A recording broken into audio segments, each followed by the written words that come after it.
Hey, everybody, what's up? I'm super excited. Stonesaga is going to be launching here very soon. Oh, man, it's been a long time coming, and I hope you guys join us today because we're going to be having a ton of fun. It looks like we got some comments rolling in here today. We got Lords Anubis, let's go. Roseability says, so excited. Thank you for being here.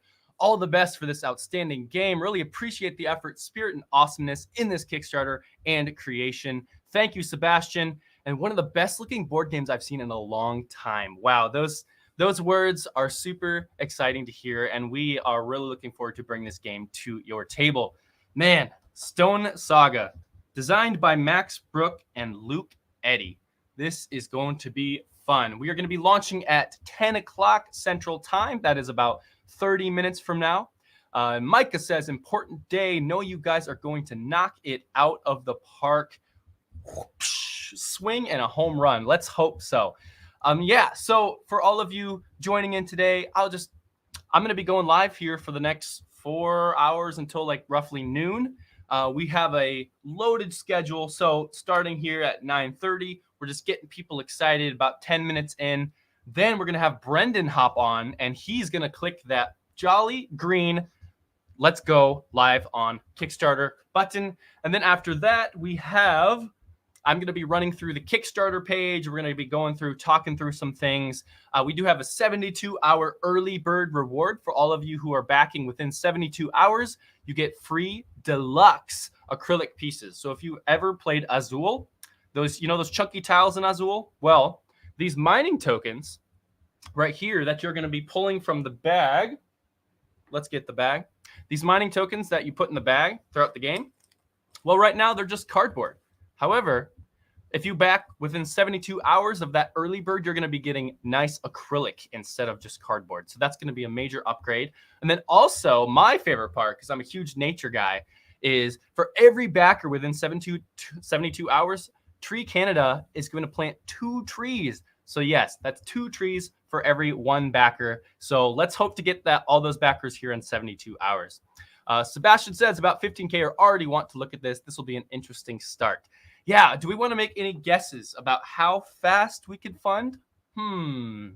Let's see. I said 2 hours, and that was really pessimistic. So we're going to try it again. We're going to say less than 25 minutes. That's our goal, right? We're going to try 25 minutes. So Brennan says, let's plant 20,000 trees. That would be amazing if we could do that. So please, 72 hours, let's do it. So yeah, for those of you who may not necessarily know what Stonesaga is yet, I'll give you a little bit of a brief and we'll go from there. So Stonesaga is a cooperative campaign-style survival crafting board game set in a unique, persistent world shaped by your choices. Designed by Max Brook, Star Wars X-Wing 2nd Edition, Legend of the Five Rings, and then Luke Eddy, Star Wars Legion. So we have some really great designers on this. Our team has worked really hard with them throughout the past year or so, getting this game to the table. And Abnormal says, hello from Germany. Hello, welcome to the stream. Thank you for hopping in. We appreciate you being here. So there's some core features in this game that we like to highlight. The first one being cooperative survival. So this is very much, you're faced with an opportunity of crisis here. So your society has to band together, and you really have to work together to try and solve these challenges and goals and make it so you can survive until the next session. And you do that by going out and hunting and foraging and gathering minerals to craft items. And those items that you craft also give you better opportunities to possibly mitigate the dice rolls or just gather new materials and more materials throughout the game. So it's very much a stressful but relaxing experience. It's kind of interesting. I've played through quite a bit now, and there's times where I was like rolling the dice and I'm like, dang it, I missed. I did not do very good here, but I had a spear or something that would let me re-roll the dice. And by doing that, it let me solve that problem and get the resources that I wanted. So yeah, going on to that, we have a super robust crafting and building system. So this is probably my favorite thing about the game is you see all of these cards here that I got. Yeah, all of these cards are things you can craft in the game. And how you craft, if you don't know this yet, you take these tokens. So these little tokens that look like this, they will have little pips all around the edges. And to craft something, you look at those pips and you line them up so that they kind of look like this. It's going to be hard to see. There we go. So they look like this. They line up and they form a code. So if the middle two are yellow and they're both triangle, well, you know that possibly could be something. But it's a little bit of a trial and error. You know, there's sometimes you're going to craft something, spend your energy, and then realize, darn it, I didn't quite get what I wanted. So it's a little bit of trial and error. So you line them up, and then you look at the code, and you read it across. So this code would be 1, 2, 3, 4, 5, 6, 4, 5, and that's red because you look at the leftmost thing. Once you do that, you look through the codex. We have this lovely codex here with a bunch of recipes and everything. You'll look through the codex and then find that card through the crafting deck, and that'll be the card you got. Wolf says, happy launch day. Thank you, Wolf. Appreciate you being here. It's going to be exciting. So yeah, the crafting in this game is super robust, and this is only the prototype that I have here. We're going to have so much more content, as you'll see when we click on that Kickstarter Go Live button. Then the other thing is the exploration. And the exploration, this is one of my other favorite things personally. I love a good storage solution, okay? So these hexes here, these land hexes or terrain trays, terrain hexes, whatever, these are going to be useful for so many reasons.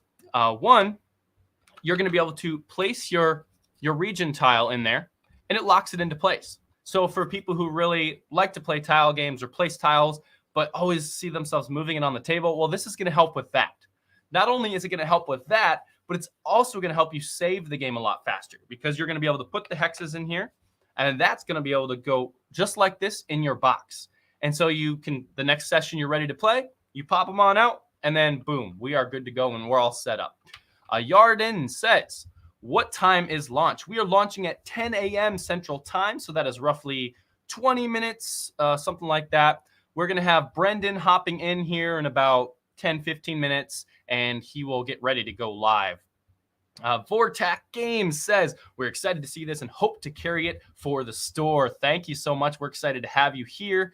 You are welcome, Yarden. So exploration, you know, and the cool thing, let's gather these discover cards. The cool thing about exploration is that when you have your miniature, look at this little miniature. I love it. This is my favorite one, the storyteller. When you have your miniature, so let's say you have this hex, right? You're on this hex. Well, notice how this hex right here is actually unexplored. So you can't actually see what is under it, but you can see a little bit.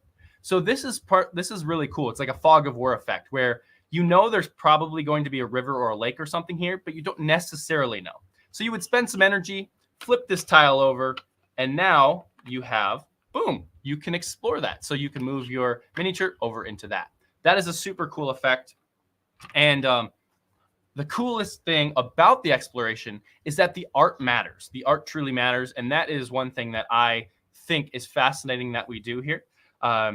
So notice how on this hex, there's a few different pieces of art, okay? We have, I think this is the lake right here. And then we have, oh gosh, I don't quite remember off the top of my head. I have my terrain. Let's see. I believe that's like a chasm or something. Yeah, chasm. So we have a lake and then like chasms over here. So because of that, you know, at the lake, you can gather water or you can fish. And if you go to the chasm, you can go mining. So every hex is going to be a little bit different. So for this hex, you have the mountains and then we have the forest and a lake there. So every time you go on one of these hexes, then you can see, oh, this is the different mechanism that I can use for that hex. So speaking of mechanisms, let's go into one of my favorite things since board game designers, you know, we love talking about these things. Jonathan says, thank you everyone for joining us for this. Jonathan's part of the team. Thanks for hopping in, Jonathan. Yes. And then whenever you flip over the hex, you flip over a discovery card and you read that and follow what it says. Whose turn is it anyway? Says, so excited for the launch. All the best with day one. Looking forward to seeing how this progresses. Thank you so much. We appreciate you. Brendan hopped on their podcast and we're going to have that be launching, I believe, on the 15th of this month. So keep an eye on that. So let's talk about mechanisms. JP, hey JP. Okay, my first mechanism I'll talk about is foraging, and this is one that I am not very good at so far. It's super fun, but I'm not very good at it. So what you do with foraging is when you're at a hex with a forest tile, like I just showed you, you can forage. To do that, you're going to take this foraging deck, and there will be a ton more cards here. You're going to take the top 2 cards. You're going to look at them. And again, the artwork matters. So when you look at them, you can choose one of these cards to play in front of you and to start your tableau. So for this one, let's say I want to gather some, let's see, I have to look at it backwards here. I want to gather some root. Wow, that actually couldn't have worked out any better. So root is some food in the game that you can get. So notice how in the front here, there's a shrub that's in the front. That's a root, okay? Cool, I want to do that. And then I also see there's a game right here. Let's do that. So I would put that in front of me. Let's put it right here. I would shuffle this in, face down, of course. Shuffle this in, and then again, we would draw 2. Whoosh.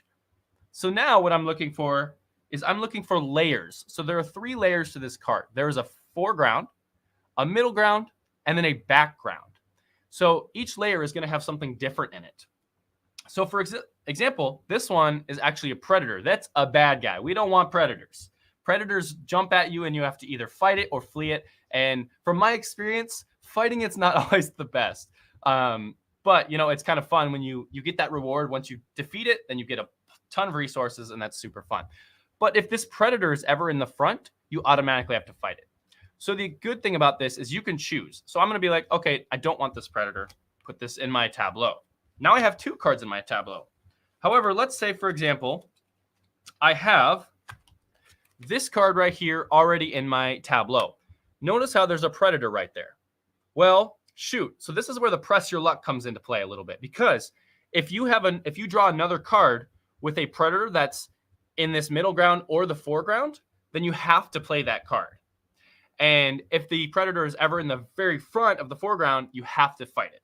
So for example, this is in my tableau now. If I were to draw this next, well, that means he has jumped basically from the back, and now he's right towards you, and now you have to fight him, which, darn, fighting him sometimes is tough. So there's a little bit of press your luck in there, and like I said, you can gather a lot of materials and stuff. I'm not super good at it because I press my luck a little bit too much, but it's super fun. That is the foraging mechanism. And I will have in about, let's see, it's almost 10. At 11 o'clock, I'm going to be having Max and Luke on the stream, and we can talk about this game in more like gameplay details and stuff like that. So if you guys have any questions, go ahead and throw it in the chat, and then I will make sure to get those questions answered when I have Max and Luke on here in a few hours. Moving on to the fishing mechanism. This is my favorite in the whole game. I love this fishing mechanism. So what you're going to do here, notice how we got these cards. They're going to look like this. On the one side, they're going to have targets. So you're going to see this side with the targets. And what the targets are, that's the first card you're going to draw. So these mean if you succeed in this, you get a fish. If you succeed in this, you get a 2 water. And if you succeed in this one, you get 3 fish, I believe it says. 2 fish. So, okay, cool. I set my targets. Now what do you do after that? Then you flip over a card. It looks like this. This is the strike zone area. This is like, think about it like you tossed your line out, and this is where you're placing dice, okay? So we're going to place that right here so that it lines up just like that. It's really tough to do this backwards, but it lines up just like that, okay? So now you are going to take 4 dice, and you're going to roll the dice, and we're going to hope I roll really good. Whoop. So I didn't actually roll too bad. I rolled a 4, 4, 4, and a 3. So now what I'm going to do is I'm going to place my dice on these strike zones, these little dotted lines with the strike zones here. Let's see if I can show it. Yeah, right there. So I'm going to place my dice in the strike zones based on what resource I want, okay? So let's say I want, let's just do the easy one. We'll do 3. So I have a 4, 4. I'm going to take 2 of my 4s, and I'm going to stack this right here on the 3. So now all I have to hope for I'm going to resolve this strike zone. I can also place these other two. I will do this. I wish I had my top-down camera, but I don't yet. So I'm going to place this like that. And then the last step of the fishing is you're going to take a card from the top, and then you're going to flip it over to the other side, which is the modifier side. As you can see, +1 or +0, +2, and ×2 bonus. So these are the modifiers, and you're going to place it right next to your fishing line. So all in all, it's going to look kind of like this. So it's going to look like that and like that. It'll kind of look like this at the end. This is a really bad example because it's hard to do. But so if my number succeeds my target number plus the modifiers, then I will get that resource. So I'll just explain right now. So I had an 8 on this top zone here, right? This strike zone. I started with a 3, and the modifier gave it +0. So it is only a 3. So that means I succeeded in that target. And then whatever is under it, it does say there's a mishap. So I would have to resolve mishap. I believe that's how that works. If not, I might be wrong on that. And then I succeeded, so I get a fish. And so you do that for every strike zone. You resolve it separately, and then you get the resources. So that is fishing in the game. That's probably my favorite one because I'm actually okay at that one. Even with the dice rolls, I'm still okay with that. But so that is fishing. And then the last thing I will go over just for right now, there's a few more, but I'm just going to go over this because I went over crafting earlier. So the last thing is mining. So when you go mining, you're going to look for a cave or I believe a chasm, possibly. I could be wrong. Yeah, chasm. So you're going to take these tokens, or if you back within 72 hours, these are going to be those nice acrylic tokens. You're going to take them, put them in the bag, shake the bag around, and then you're going to feel around in the bag. So like you're actually mining, you're going to be immersed in the experience. So you'll feel around and be like, And we want it to be random, but we also want you to be able to feel the different shapes. So they're each going to be shaped a little differently. So this is the exciting thing is you actually get to feel around and be like, oh, I want this one. Cool, I pulled that one. So then you're going to automatically get this resource. I believe this is this a cloud stone? I can't quite remember. I believe it's a cloud stone. Right here. Yeah, I was right. Nice. Look at me. So you're going to get a cloud stone, and then you're going to flip it over to the back side, and it actually has a little picture on it. So notice how it's a picture, and that is an omen symbol. So throughout the game, there's going to be omens that you can see on the artwork, on the tiles, resources. There's omens in quite little places. They're kind of like Easter eggs if you think about it. But when you mine, if you draw this out and your omen matches the omen that is on the current phase. So if you're on let's see, for example, right here. Actually, that works perfectly. So this is one of the challenge cards, putting down roots. This is the same omen symbol as this. If this is in play and I draw this, they match. And then when that matches, it's going to trigger the omen match effect, which for this one, it's not super great. I lose an energy, I lose an energy, but then I gain a major boost to one of my abilities, which is great. So that's kind of how mining works in the game. And yeah, I think those textured pieces are going to be so much better than what we got. So let me go ahead and toss out the characters or the mantles that you're able to play. Actually, let's do this first. We're going to go down to the brand, add the monster. Oh, snap. Okay. Yeah, so this is one of the behemoths in the game. I believe I have it right here. Oh. Check that bad boy out. My favorite thing about this is they are going to be much bigger than the actual miniatures for your mantles. And so they're going to feel ominous and feel like they're going over top of you. And Lance, exciting day, everyone. Thank you, Lance. He's the big guy behind it all. So I appreciate you for being here, Lance. So yeah, this is one of the first behemoths that you can see. The miniature this is my favorite miniature. I cannot wait to paint this. It's going to be so amazing. The little trees, the details. And then we have the second monster, which is this snake-like being. And I can't wait. You know, this is another behemoth in the game, and then possibly we could introduce another one if the campaign does good enough. So that is really exciting. And then we go on to the mantles. Then we go on to the mantles of the game. We have, these are kind of like the mantles, the spirits that you can take up through the game. Looks like we got Brendan hopping in here. So Whoa, there we go. How you doing, Brendan? Hey, good. You can hear me? Yes, you are good to go. We're just talking about the mantles right now. Oh, nice. I always mix up the names of the mantles. Do you have the names of I got the names. One? Yeah, this is Mantle the Protector. Yes. One of my favorite things about the mantles is, I don't know if you've mentioned this already, but you actually can't see any of their eyes. Oh, I didn't even notice that. Wow. There's it's pretty purposeful. I think Taryn had this idea a little while ago. So all of the eyes are actually covered just a little bit. Micah says digital art really provides some perspective on the size of the behemoths. Yes. Yeah, our artist did a really good job of making the art super ominous and size-wise as well. So yeah, Mantle the Protector. So you were talking about how basically the eyes are just kind of like, isn't the purpose behind that to like, you can put yourself in that role, like more immersive? Yeah, so yeah, kind of like the big idea right behind the mantles is that they're not actual characters. Mm-hmm. You know, you're creating characters, and a couple of games will progress. Your characters will age up. They'll end up dying, becoming legends. And so you assume different mantles, right? These are like kind of 4 of your kind of people's mantles that are like passed down, and it's like you don on the mantle. I guess maybe a closest reference would be in Black Panther.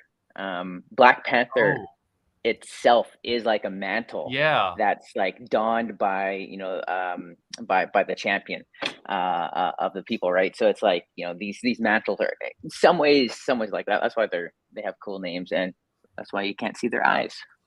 That's a really cool. That's a cool comparison. I didn't even think about that. But yeah, Black Panther. The whole idea is like it's a mantle, a higher spirit kind of thing that you're taking a part of.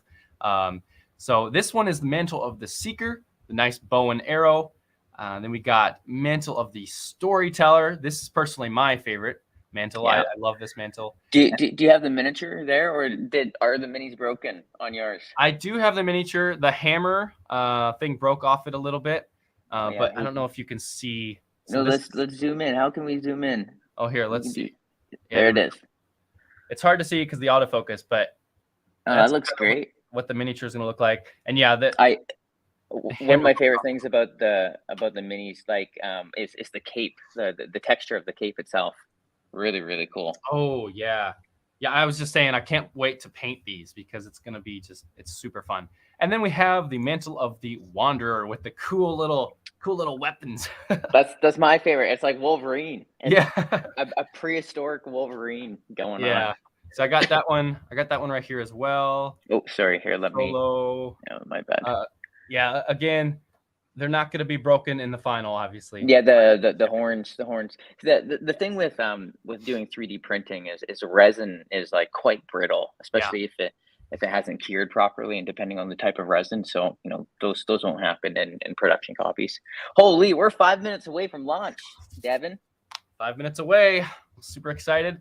So are you going to be sharing your screen then when we? Yeah, I'm pulling up a little clock here. Oh my gosh, we're so close to 16,000 followers. Oh man. I know. Are we going to hit it before?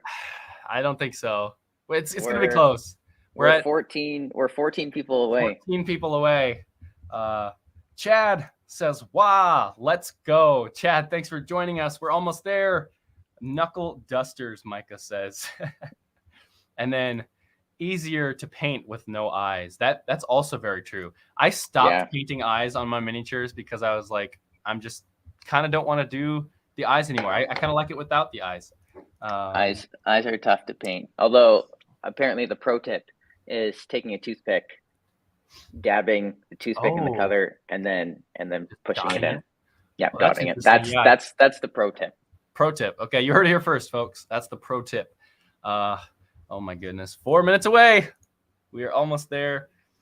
I love everyone from the other side of the country yesterday in comments were like, it's already the launch day today for us. Can you just release? Oh yeah, in there's some Aussies, I think, right? Yeah, and then like over in France, I believe someone said it is already ready to go.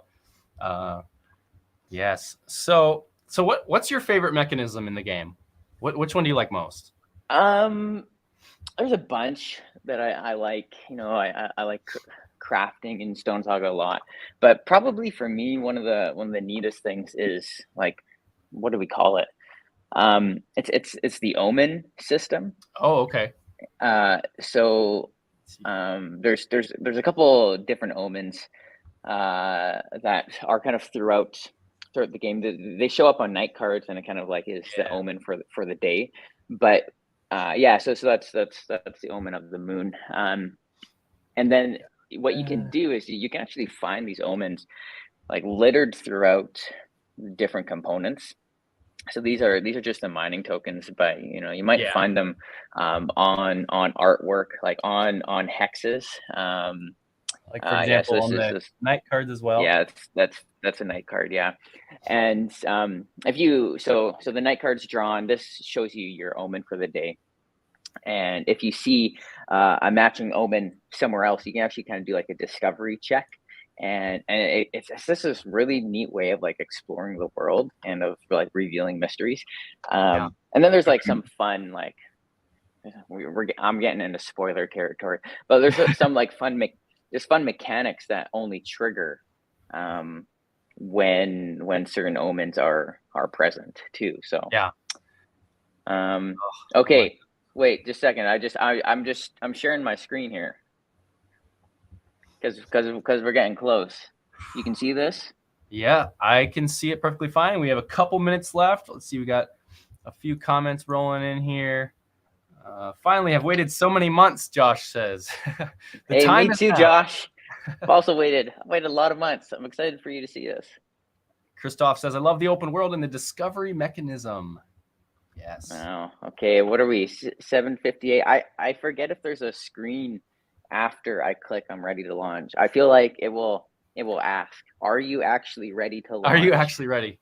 Yeah, that's the scary thing. It's like, are we? Well, I think we are. We have a question here. Do you have an estimated shipping time? What's on Kickstarter is April 2024. April 2024. Yeah, that's subject to change with the world, obviously. But that's our estimate right now. Okay, 7:59 and 14 seconds. When it gets to 7:59 and 30 seconds, I'm gonna click I'm ready to launch. Okay. And then we'll see what happens. So hey, if you're out there, make sure you're command R-ing bonus points to whoever gets the first pledge. First pledge. Yeah.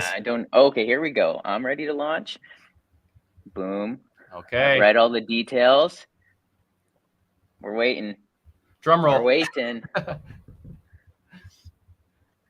I'm excited. It's always fun to see who's going to be the first backer.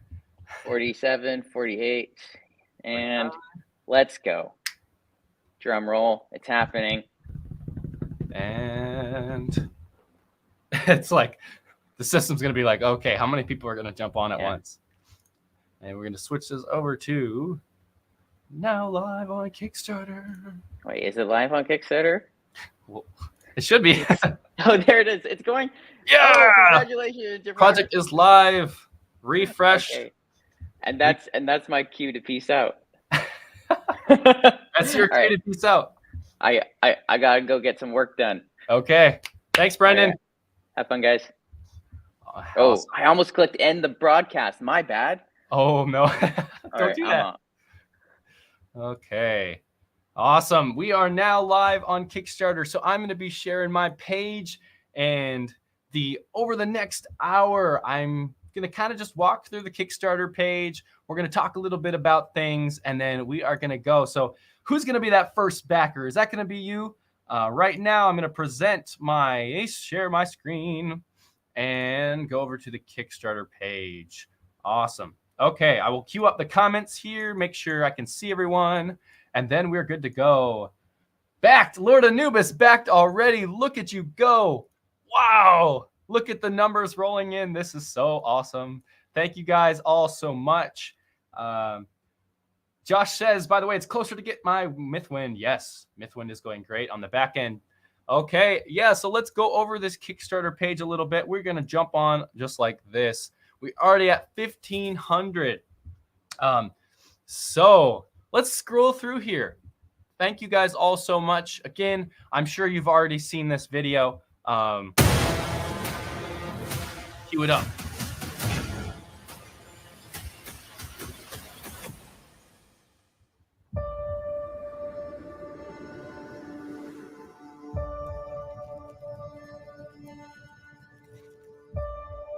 Whoa.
Wow, that is so crazy to me. Don't you love that? I mean, that video, just every time I see that video, I'm just like super amped. It's awesome to see. I can see you guys are backing, so I appreciate that. Chat says thank you. Backer number 2, Gavin, thank you so much. Here we go. Let's talk about this campaign page a little bit, okay? Look at, we're gonna, as we scroll down, we're gonna see all you can find in this box here. If you have any questions while we go down the line, just feel free to pop in the chat and let me know, and I will try and answer the best of my ability. I don't know everything, keep that in mind, but I will try to do everything I can. So starting here from the top, we have Stonesaga, the big box, and as you can see, it's a fairly large box, but it's also not going to be, it's not going to take up your entire shelf. So as we scroll down here, everything you see here will be in the box, plus way more. So this is just a nice cohesive area. So it's cooperative gameplay, 1 to 4 players. It's going to have a true solo mode as well as a dual-handed solo mode. So I've been playing double-handed solo. You can also play with 4 characters if you want. That's quite a lot, but you could do it. 30+ hour replayable campaign. So yeah, you're going to have plenty of times where you can just play it again, because you have these things, you have these characters. So every session, your character is going to age out. So characters can die, and when they die, they become legends. And then you can use those legends down the road to help you out with certain things and get certain abilities. So let me jump back over here to, you see these cards here? We have cards that you can write on, a ton of them. You're going to be able to be supplied with a ton of these cards here. And every session, you can change your character if you want and come up with a brand new character. You re-roll your stats, you do that, you check young, and then you're good to go. So the replayable campaign is you're going to be able to have a lot of different characters as you go. And yeah, you'll be able to play 30+ hours of the campaign. Ages 14 and up, and it probably can play lower than that if you would want. You might need to help out a little bit more if you're playing with ages younger than that. And then 60 to 120 minutes. Again, that can change depending on how fast you are as a player. For me, it took roughly about the 100 minutes, I think, to get my campaigns and stuff going. So as I said before, it's cooperative campaign style, survival crafting, set in a unique board. We currently have English, German, French, and Polish languages, but super excited because we have our language partners are talking with a ton more languages. So hopefully we get a ton more good news here in the near future. Jeremy from Man vs. Meeple said, this game will leave you in wonder and immersed in its experience. It does special things. One Stop says, hi, Devon. Been anxiously waiting for this. Thank you so much. I believe that's Steve, probably, of One Stop Co-op Shop Stream. Thank you, Steve. You guys did a great job talking about the game. They also have playthroughs and a first impressions video over on their channel as well. So let's go down. The early bird. So let's talk about that a little bit. Yes, it's Steve. Awesome. Let's talk about the early bird a little bit. So the early bird is going to end in 72 hours. So Friday is going to be the cutoff mark. But if you back before then, you get some awesome things. You get free deluxe acrylic mining stones, as I talked about earlier in the day. So right now, let's cue this up a little bit. I'll go back to my thing. Right now, the mining stones would just be, cardboard tokens that you would put in the bag and then you would draw from, okay? But these textured acrylic mining stones are going to be kind of like the Azul mining stones. Or not Azul mining, but the Azul stones, the really chunky, awesome acrylic tiles. Yeah, so if you back within 72 hours, you get that. And then my favorite part, since I'm a huge lover of the environment, my favorite thing is for every backer, we are going to be planting 2 trees for every backer. That's right, 2, not 1, but 2. Courtesy of Tree Canada. So that is a super awesome thing that we get to do. And I love the philanthropy stuff that we're able to do here at Games. Christoph says backer number 1 or backer number 11. Thank you, Christoph. Appreciate you for doing this and being here. Let's scroll on down a little bit. So I'm going to read a little bit of what we got going on. Stonesaga is a cooperative survival crafting game in which you take on the mantles of heroism in moments of crisis for your prehistoric society. From factional infighting to resource scarcity to natural disaster, there are many different challenges your society might face. Above such mortal concerns, the mighty behemoths tower, and you must decide how best to deal with these massive, immortal creatures. As you can see, we're talking about the exploration tiles right now, and that's what we're doing with the tiles here. We've got a fog of war. You jump on the tile, you flip it over, and you have now explored. Also, don't you love how there's the real leaf in there in the design there? Then we got, to overcome these challenges, you must explore new regions of the valley, harvest key resources for survival, devise means of crafting tools and equipment, and think creatively to find solutions to your problems. Each activity has its own evocative rules that make it a small adventure unto itself. As you can see, we got the crafting system going on. So the crafting system's unique in that you see how it's rotating? So as you rotate the tiles, you kind of have to think about what it's like in real life, okay? So in real life, would you put this stick backwards on a rock to make a spear? Probably not. So you're going to rotate it around the way you possibly think in real life they would be able to do that. You would clash them together like that, and then you would get a Riverstone spear just like we saw there. Scrolling on down. Over numerous games, the procedurally organized valley will unfold new regions, and you will create the unique saga of your people by recording simple glyphs onto your character cards in the primal cave wall, which is another thing I will show you here in a second that I really love. You will create a record of the things that came before. One Stop says the crafting system is amazing. Thank you, Steve. Appreciate that. It's a very robust crafting system. But yeah, with this cave wall is something that's really interesting because I'm a huge fan of storytelling, right?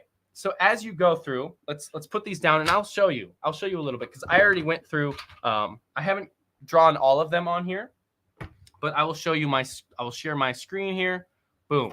So you see this little picture right there?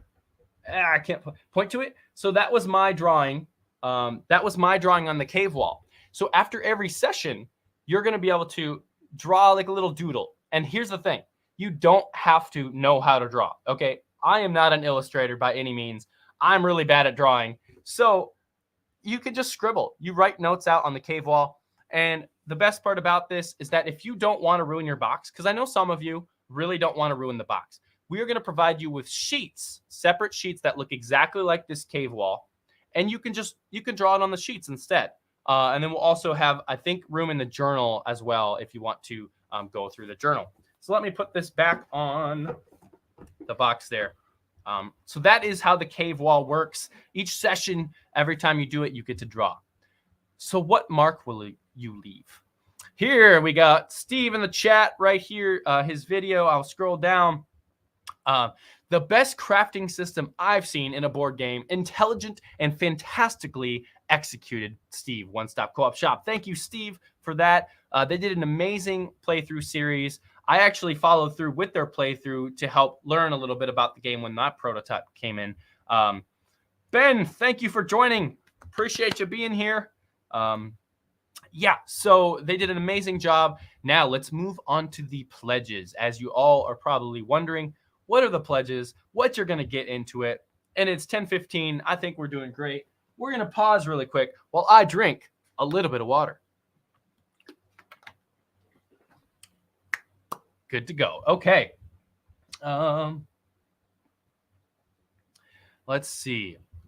Okay, so going in the core box here. So the core pledge is going to be 99 USD, but 32 Canadian. So what you're going to be getting in the core box here is you're going to be getting 4 mantle miniatures, as you can see right here, 2 behemoth miniatures, so these 2, and then there possibly will be a third if we get to a certain point in the campaign. 1 companion miniature, which is something that's fairly newer, but you're going to get a little companion called the Aurochs. That's going to be able to give you true solo play for sure. And then it's also going to, like a little companion is going to help you out with holding resources and whatnot. Yeah, let's see. Hey, yes, Christulas. Can someone, the point of the game, crafting, yes, but is there an overarching story? So to answer that question, actually, at 11 o'clock here in about an hour, I'm going to be having Max and Luke come on to the show for about half an hour, and I'm actually going to ask them, and they're going to go over the story a little bit in more detail. So hold that thought for now. I am going to, while I see that, while I'm there, I am going to write that down just so I don't forget. So point of the game, crafting, yes, but is there an overarching story? Perfect. So I have written that down, and I'm going to have it at 11 o'clock. Max and Luke will jump in. You're going to get 4 dual layer mantle boards. And as you can see, the dual layer mantle boards will look like this. So this is what they're going to look like. This is prototype, obviously. But you're going to actually, this little bag is going to be dual layered, as well as this area with upgrades. And then up here on the very top is where you actually slot in your card for your character progressions. So for example, I have my character already rolled the dice. So I will slot that in there, and it shows the numbers on the die there. So, or the numbers under the board there. So you're going to get 4 of those mantle boards, 25 terrain tiles, which are these bad boys. You're going to get 7 terrain trays, which is these bad boys. And then a 30+ hour campaign, plus a quick save storage system. Thank you guys for answering that question. Again, at 11 o'clock, I'll have more interesting talks from the designers themselves. So the core box and expansions, we have 2 expansions in the game. We have Nature of the Beast and Meals and Myths. We are going to have updates and everything surrounding those, both in more details. But as you can see, let's scroll down and see what you can get in these expansions exactly. So you get everything in the core box, plus the Meals and Myths expansion. You get a new cooking mechanism. How much do we expect to receive in the box?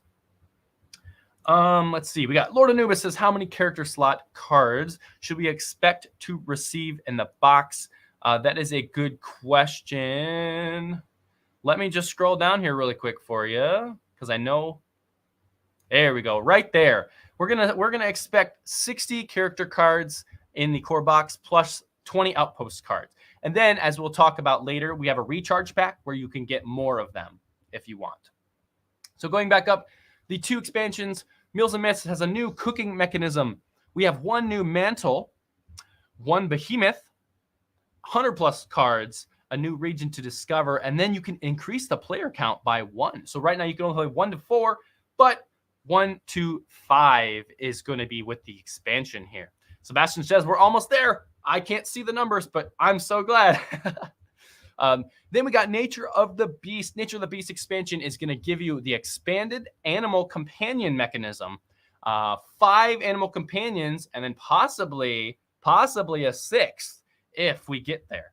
100 plus cards, and then another new region to discover. So full component list below. We'll go into it, but I'm really excited about both of these because I think they are going to add so much more to the game. And then with this cooking expansion, it's something that's going to be super unique in its own way. You're going to be able to not only craft discoveries, not only craft everything, but you're also going to be able to craft cooking. Like, you're going to be able to do recipes. It's going to be so exciting. I'm getting goosebumps just thinking about it. Hopefully the patented those trays. Ding ding. Have we funded? We have funded, everyone. Thank you so much. That is super exciting. Oh, that's awesome. We have funded officially. You guys are all amazing. 17 minutes past your pledge goal. Man, this is great. Awesome. Thank you guys so much. We appreciate all of you. And we're not done. Oh, we're not done. We got a long ways to go, but you know, we are excited and we're going forward. So this is Jeremy Howard's most anticipated crowdfunding game of 2023. You can go and click on this page, and Meeple, Man vs. Meeple had an awesome, he has a preview for it. And he's also going to be doing a solo live play on February 12th. So I believe that is this next weekend on Sunday. Jeremy Howard is going to be doing a live play, so you can see how the solo goes over on their channel. Then we got Core Box, everything here, as I already talked about. So now we're on to stretch goals, right? So now we got a ton of things planned for stretch goals. But before we get there, we're going to scroll down. So this is Mantle the Seeker. You're going to get the dual layer board and the miniature. That is the one with the bow and arrow. Mantle of the Wanderer is the one with the cool weapons, just like Wolverine. Mantle the Protector has the awesome spear, and it's all about protection. And then you got Storyteller. Mantle the Storyteller, which is right here. That is my favorite miniature. And then, yeah, so we're going to go down a little bit more. This is the Aurochs Companion I was talking about earlier. So you have a companion board and a miniature. So it looks like on the side here, you actually have space to put new items, and it's going to allow you to carry more items, and then companions are going to be able to do different things with the game as well. Then we move on to the Behemoths. The Behemoths of the Forest, we have, that's this one right here, the awesome worm type Behemoth. You get a board, miniature, and 10 plus trait cards. And then you got Behemoth of the Peats, which is the mountain behemoth. And then we got, that's what the cool picture. Then we're going to have the region types. So we have 10 unique terrain tiles for the Verdant Vale region, Skyreach Plateau. So the Verdant Vale is like more of the beginners region. And then the Skyreach is more like advanced play. You can do a lot more with, there's a lot more to do in the Skyreach. And then you got undiscovered regions. There's 7 of them. These terrain trays are going to be super useful. And then Ois says, how confident are you with the shipping fulfillment? As of right now, we're fairly confident with it. But again, the world's crazy. Things are changing all the time. So shipping will always be subject to change. And we will make sure to keep you updated as much as we possibly can with shipping through our pledge updates and Kickstarter updates and everything like that. But we're feeling really good about where we're standing currently. Then you're going to get the 10 plus terrain overlays. That is what they, right here, where are we at? They look like this. I'm going to share my screen here. The terrain trays look like this. And what's cool about those is they actually are going to go over top of your current hexes, and they're going to match up. So this is kind of a bad example here. But for example, there we go. So they actually go on top of the tiles, and that's where you put outposts and shelters and stuff like that. So that is what they're going to be doing. Then we got the 6 dice. Cool looking dice. We have 2 dials, which are the unrest and the activity dials. Boom, just like this. And the activity is kind of how the game end will be triggered. And then also the unrest is the bad things that can happen throughout the game. Mantle powers. So you're going to get I don't know if I have them around. Yes, I do, right here. So in the game, you're going to have mantle powers that look like these little tiles here, okay? So on the front side, they just say what type of mantle they go with. And on the back side, they have an ability of some sort that lets you upgrade and make your character better throughout the game. Then you have the cloth bag and mining tokens, like I had mentioned, 20 challenge cards, 80 gold cards, 35 night cards. The night cards are, so there's phases in the game, right? So there's a day phase and a night phase. Day phase is where you do all your actions. You go out and explore, you craft, you get certain things. And then the night phase is when night creeps up and sometimes bad things happen. Certain events happen in the night phase that you don't necessarily want, but sometimes it's good. The Behemoths later on also trigger activity in the night phase. Discovery cards are every time you go onto a new hex to discover a new place, you have to flip a discovery card, resolve that card. If you can't, you flip another one and resolve that card. And then we got structure cards and outpost cards. 10 forest and plains cards, and possibly if we get to a certain level, we might be having another type of thing yet to be revealed. Going down, we have fishing, delving, 150 plus item cards just in the base game. Every time I hear the phrase night phase, I hear it in the style of the night train. That's a good, hey, that's not a bad thing. That is not a bad thing. It's a good song. And then we go down to this token tray, which this token tray kind of reminds me of the tray from Parks, if you've ever played that game. I haven't seen it in person yet, but this kind of reminds me of that, where you're going to have everything super stored, going to be high quality tray. And then we go on to the resources. There are so many resources in this game, and everything has its purpose. Some really exciting video that just went out by Legion of Games, Chris, he talked about how everything has a purpose, and each of these resources, they have something to do. They're not necessarily just fluff mechanics that get thrown in the game. We have food tokens. Those help you survive and gain more energy over time. Boost tokens help you mitigate dice rolls for your character. Lore tokens have their own action economy. Lore is kind of like its own system, and fire and shelter. And then, of course, the resource tokens for crafting and all of that. As we scroll down, here's what else we're going to have. We're going to have a rule book, and then we're actually going to have for those that want to learn the game really easily, we're actually going to have a quick play guide. And this is something that super helped me because I'm not a big fan of rule books myself, and I was a little scared at first. But then with this quick play guide, man, I got the game down just like this. They walked you through everything, every mechanism, and so you're going to be able to do that. So don't feel nervous about how big this game might be. That quick play guide will help you out. And then we have the codex. Then we have the Primal Cave wall sheets. If you don't want to draw in your box, you can go ahead and draw on the sheets. We'll have a little journal that'll look just like this, where you can write and log your different things that happen. You can write in recipes of what you've crafted and stuff like that, with colored pencils if you want as well. And then the Black Magic Storage Solution, really high quality tray for our game. Moving on. I hope I'm not losing y'all. I hope this is okay with you. We are, again, thank you guys so much for being here. We really appreciate every one of you. Funding like this is always super nerve-wracking, but it's always super fun as well. So let's move on. Yeah, Steve says the tutorial challenges really do a great job introducing the game, in my opinion. Yeah, again, I'm not a rules guy, and so playing through that quick play guide really helped me as we were going. So meals and myths, this is what I was talking about earlier with the expansion that you could get. This is going to add a 5th player. You're going to get the Mantle of the Mystic. So it looks like they got like a little drum over there, the music. And this is here's the thing, Jared. This is my favorite thing. Does the storage solution take into account the potential of sleeving cards? And I thankfully get to tell you, yes, we are sleeving cards. And you can tell Brendan I told you that we're going to sleeve cards because I'm a sleever myself, and I'm super excited for that. I sleeve everything. So yes, we will be accommodating for sleeve cards. You're going to get the new Behemoth, a Behemoth of the Hollows. This one looks super eerie to me, but I love it. I can't wait to see the miniature for this one. Then you got cooking components such as berry and egg tokens. And I haven't actually seen this cooking mechanism yet. So I'm like going into this myself excited to back and just to see what I'm going to get and what I'm going to be able to do, because my wife and I cook all the time together. And so this is going to be something that we can do together. And I'm showing her the game this week too. So then you're going to get a cookbook and 20 meal cards. Yes, you are actually going to get a cookbook in this game with some cooking and meal cards. Sleevers Unite. Yes.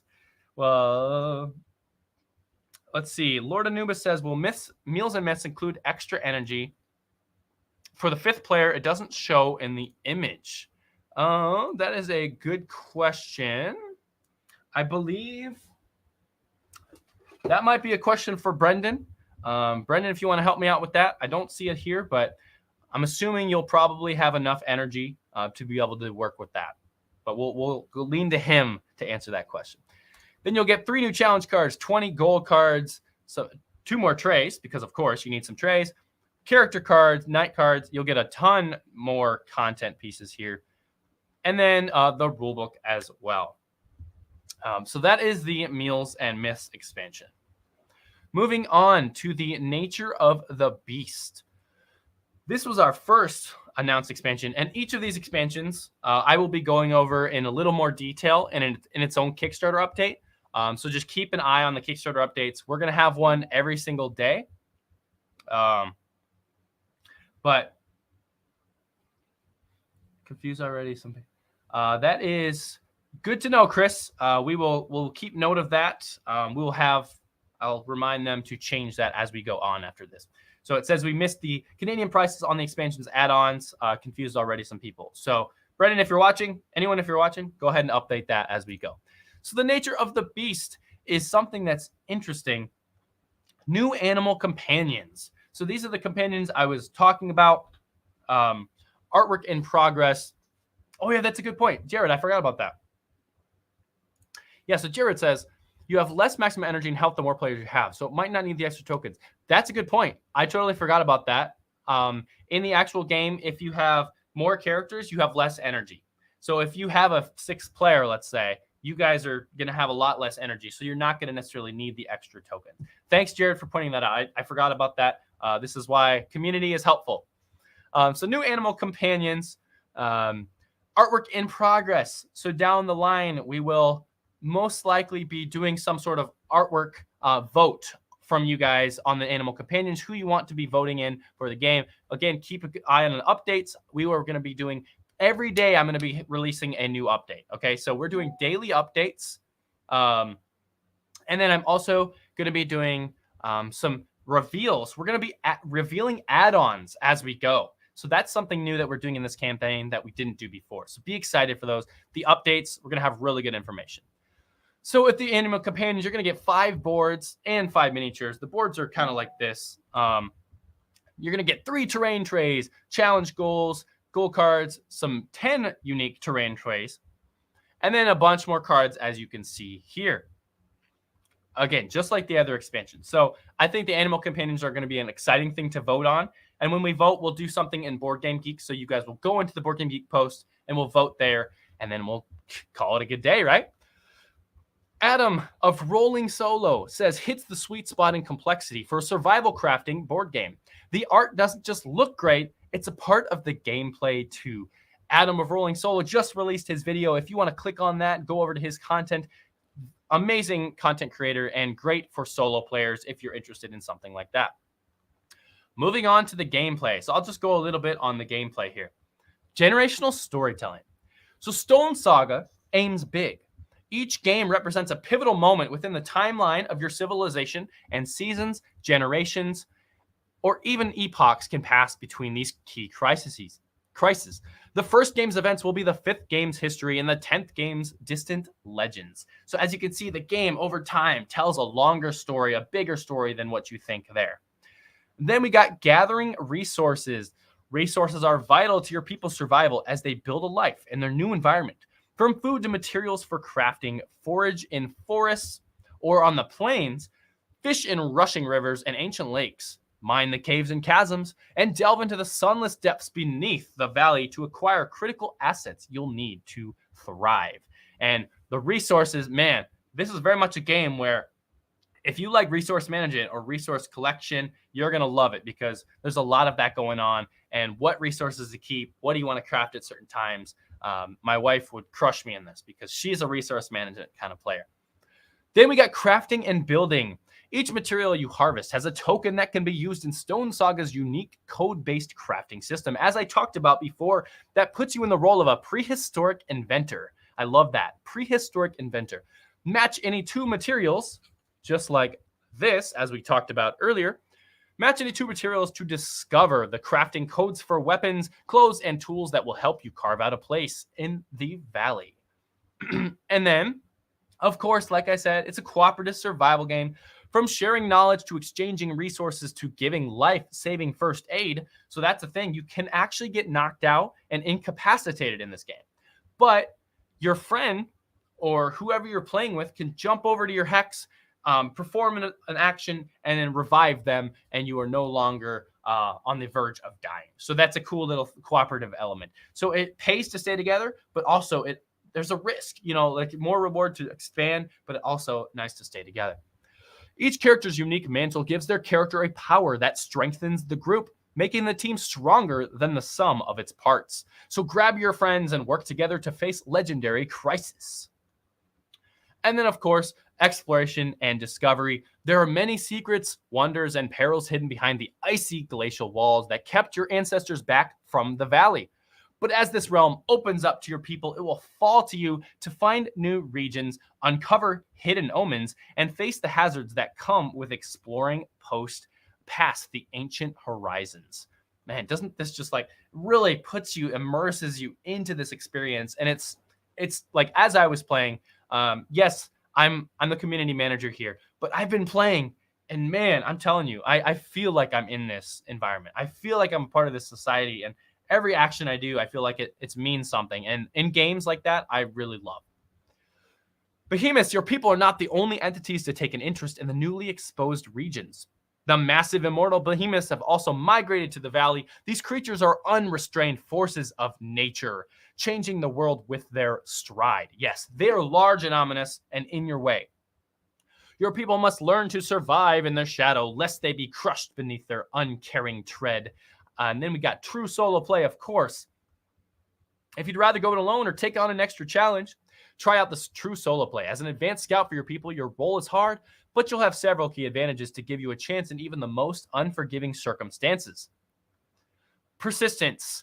The valley is maintained through innovative terrain trays, as you can see here, that hold hexes and overlays as you uncover more and more of the valley and change it with your actions. Meanwhile, from creating characters who become later generations, legends, to illustrating your sagas on the primal cave wall, your people will leave many traces of their passage in history for future generations to discover.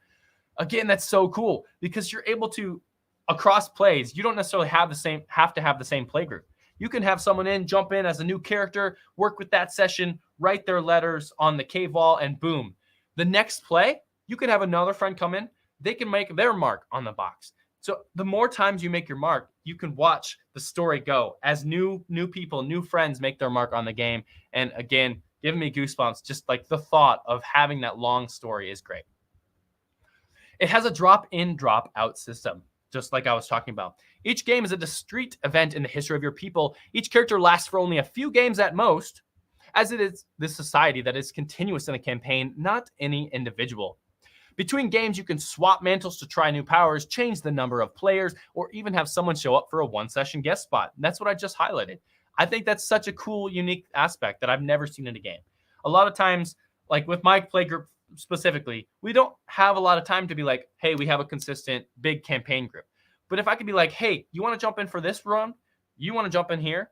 That is so appealing to me because then I can actually get them to do that.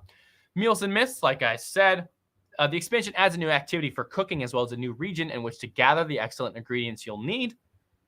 A new behemoth that has arrived in that region, a fifth mantle to accommodate an even bigger table of 5-player games, and all the fixings you'll need to go along with these new gameplay elements. Oh, look at the little mouse. It's so cute. Then we got Nature of the Beast. In the Vales, once locked by frost, you find strange creatures beyond imagining. The Nature of the Beast expansion introduces 5 unique animal companions to befriend. each with their own miniature and companion board. Additionally, this expansion adds a new region, new challenges, and goals to interact with the valley's many species, new companion-related powers for each mantle to unlock, and much, much more. Man, this is selling me. I want to go back this myself.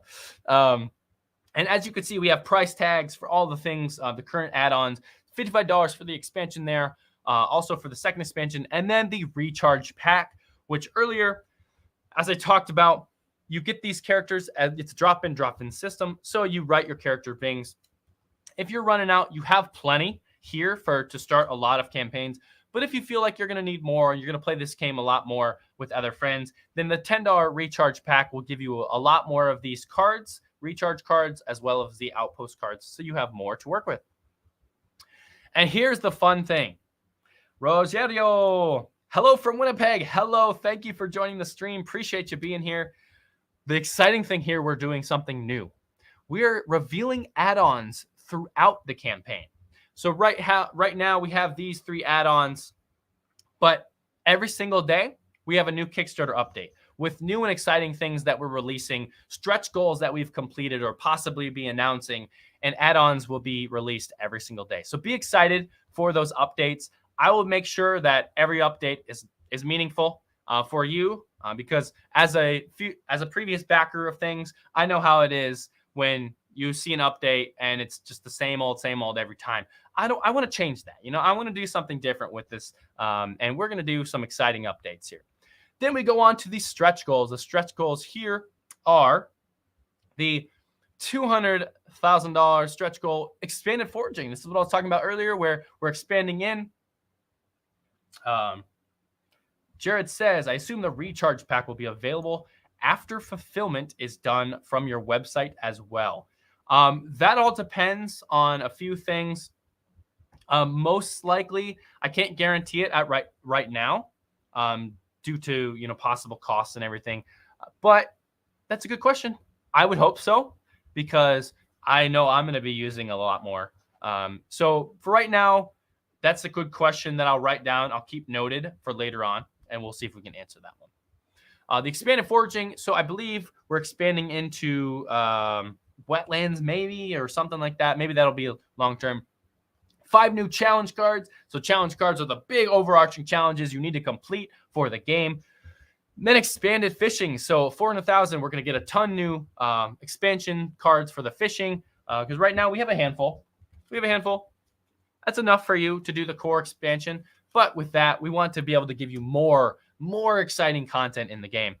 And William of the Hunger Gamer says, I cannot believe this is the game that makes me want to go fishing again. Fishing is a blast. And as you can see, Hunger Gamer's video, he talks about fishing and how this is the game where the fishing, he wants to keep going back. And the same with me. I love the fishing. Like, that's my favorite mechanism. So I want to keep going back with that. Then at 500,000 stretch goal, we are going to be unlocking a new region with 4 tiles and 1 new terrain tray. So let's hopefully we get that, because I want more content. I don't know about you, but I want a ton more content here. And then look at Carl of Purple Moose Plays. Great content creator. I'm blown away by how alive this world feels. It feels like my actions actually influence what is happening in the world. And as a player myself, I feel the same way. I felt like I was super immersed into the game and whatnot. So let's scroll on to the how to play section. If you want to watch a video instead of just reading the pictures, reading rule books, you can go ahead and watch that video. We have a playthrough over on our YouTube channel. Go ahead and click that, and they do a good job playing through that. If you want to read the rules, here you go. Rules are right there for you. Remember, prototype rulebook, there's going to be major changes to both the text and the graphics, but it's good to where it is right now. And then you can also try it on Tabletop Simulator, and we actually have a Discord channel if you guys are interested. So I'm actually going to go ahead right now, live as we speak, go into Discord, and I'm going to get you that Discord queue, because I know a lot of people are interested and possibly joining up on the Discord. The designers are in there quite often. If you guys wanted to hop in there, they'll answer all of your questions, and boom, Let's see. There we go. Just like that. If you guys hop into the Discord there, we have a ton of new people playing Stonesaga on Tabletop Simulator, as well as Stars of Karios and our other game, Mythwind, which is doing good progress. We've almost reached the first stretch goal. Oh, snap. I think we got the first stretch goal. That's amazing. Thank you guys so much. Appreciate that. So yeah, if you jump into that Discord, we'll get you in there. It's a nice, friendly environment. We have a lot of people to try and play the game with. And our designers are in there answering questions almost every day. And a cool thing that our designers have done as well is they've done developers' diaries over on BGG. So over the past month or months, they've been releasing updates. We've been doing live streams every Monday, which also we will continue to do those live streams every Monday this month here. So keep an eye on those. But they go into a deep dive of all of the things that, as a designer, the back end, like what their thoughts were, why they came up with certain crafting things and why they did certain things. And then we go on to the previews section of everything. Alex of Board Game Co. just released his Stonesaga First Impressions. Then we have Steve and Kim, Stonesaga, their first impressions. They did a 2-player game. Jeremy of Man vs. Meeple did an awesome preview if you want to go check out his content. We got Rolling Solo, who is really good at solo. He went over everything there. Purple Moose did a nice playthrough of the game, a very casual playthrough. As a newer gamer, you can go in and get everything about the game from his playthrough, and then a preview as well. Chris of League of Games, Hungry Gamer previews as well. And then also, Krabok did an interview with both of the designers, and we have a few other things going out with the designer specifically you can go take a look on. Here's a amazing 360 look on all of the miniatures. And as you can see here, this is the Seeker up in the top left with the arrow, the Wanderer with the awesome Wolverine claws. We have the Mantle of the Forest, or the Behemoth of the Forest right here, Behemoth of the Peaks right here. And then I like the Protector because the Protector is has a spear, and it's a smaller character, but it's like, I'm going to protect you. I got you. And then the Storyteller. And the cool thing about these miniatures, though, here, I'll switch over here, is the detail. It's hard to see because I have a bad camera right now, but the detail of this back is so nice. There's actual fur on the miniatures, and I'm just super excited to paint them because I think it's going to be high quality paints and everything. And then go on to the lore. So let's go on a little bit about the game. I'm going to read this passage for those of you who want to read along with me. Here we go. Are you ready? Stonesaga is set in a fantastical world inspired by both human and prehistory and wild speculative fiction. Its world is strange and wonderful, but also perilous. In the glacial valley to which your people have recently migrated, humans are not the dominant species. In fact, it will take everything your society has just to survive. In addition to unknown flora and fauna, dangerous predators, and harsh terrain, there are the behemoths. Each behemoth is a unique being, a massive and seemingly immortal creature with a mind very much different from that of a human. These behemoths will be your society's rivals, companions, deities, or demons across the ages. Stonesaga's valley contains numerous different regions, from the lush forests of the Verdant Vale to the deep chasms of the Skyreach Plateau to lands stranger still. These regions have distinct features, properties, and roles in each society's story. But the most important part of Stonesaga's world is you. That's right. I'm talking to you. Each and every one of you are going to have your chance to leave a mark on the world. Give to your friends and family. Let them leave their marks on the world and just tell a story through family and society. And that's what we're doing here. We're gathering our family. We are already over 200% funded. Wow. That's so crazy because I'm not seeing any of the funding over here. I'm just taking it from you guys. So I appreciate you guys hopping and telling me that. Thank you all so much. You're amazing.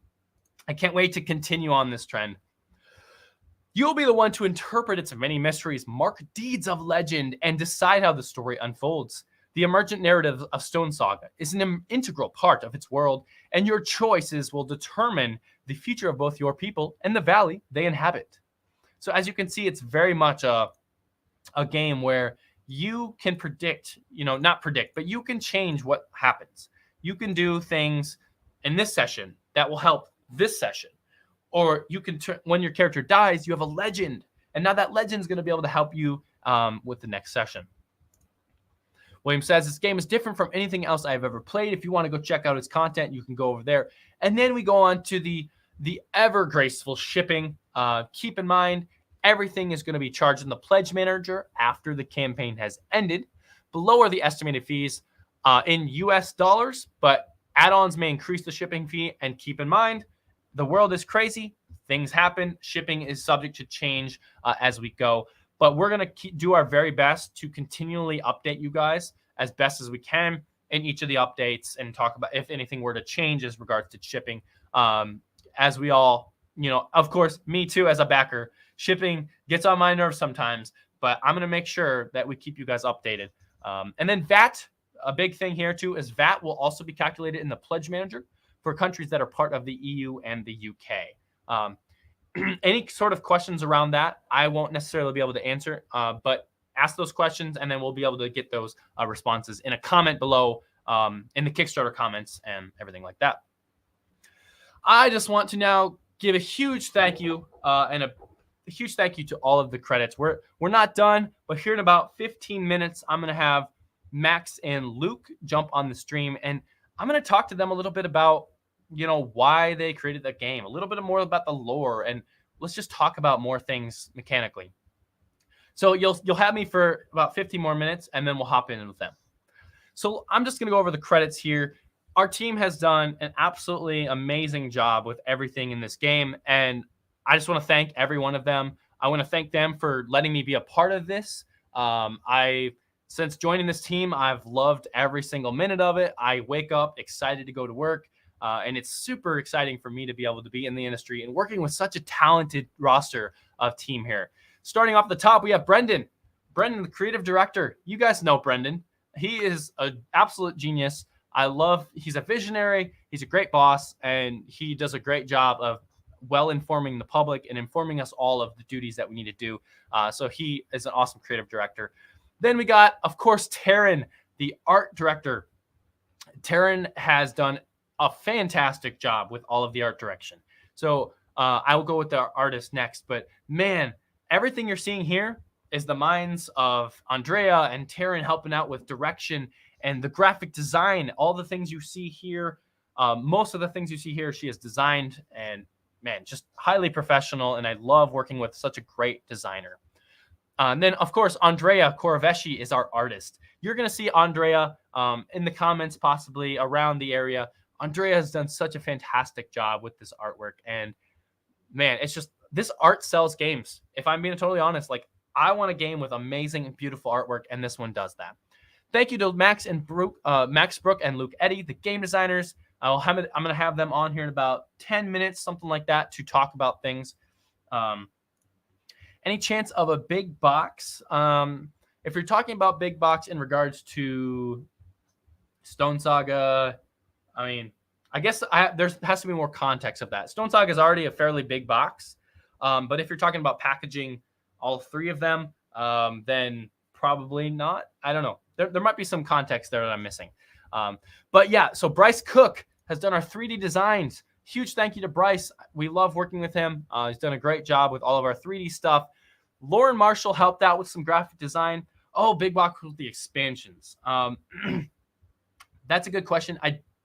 As of right now, I don't believe so. I believe those are going to be separate boxes.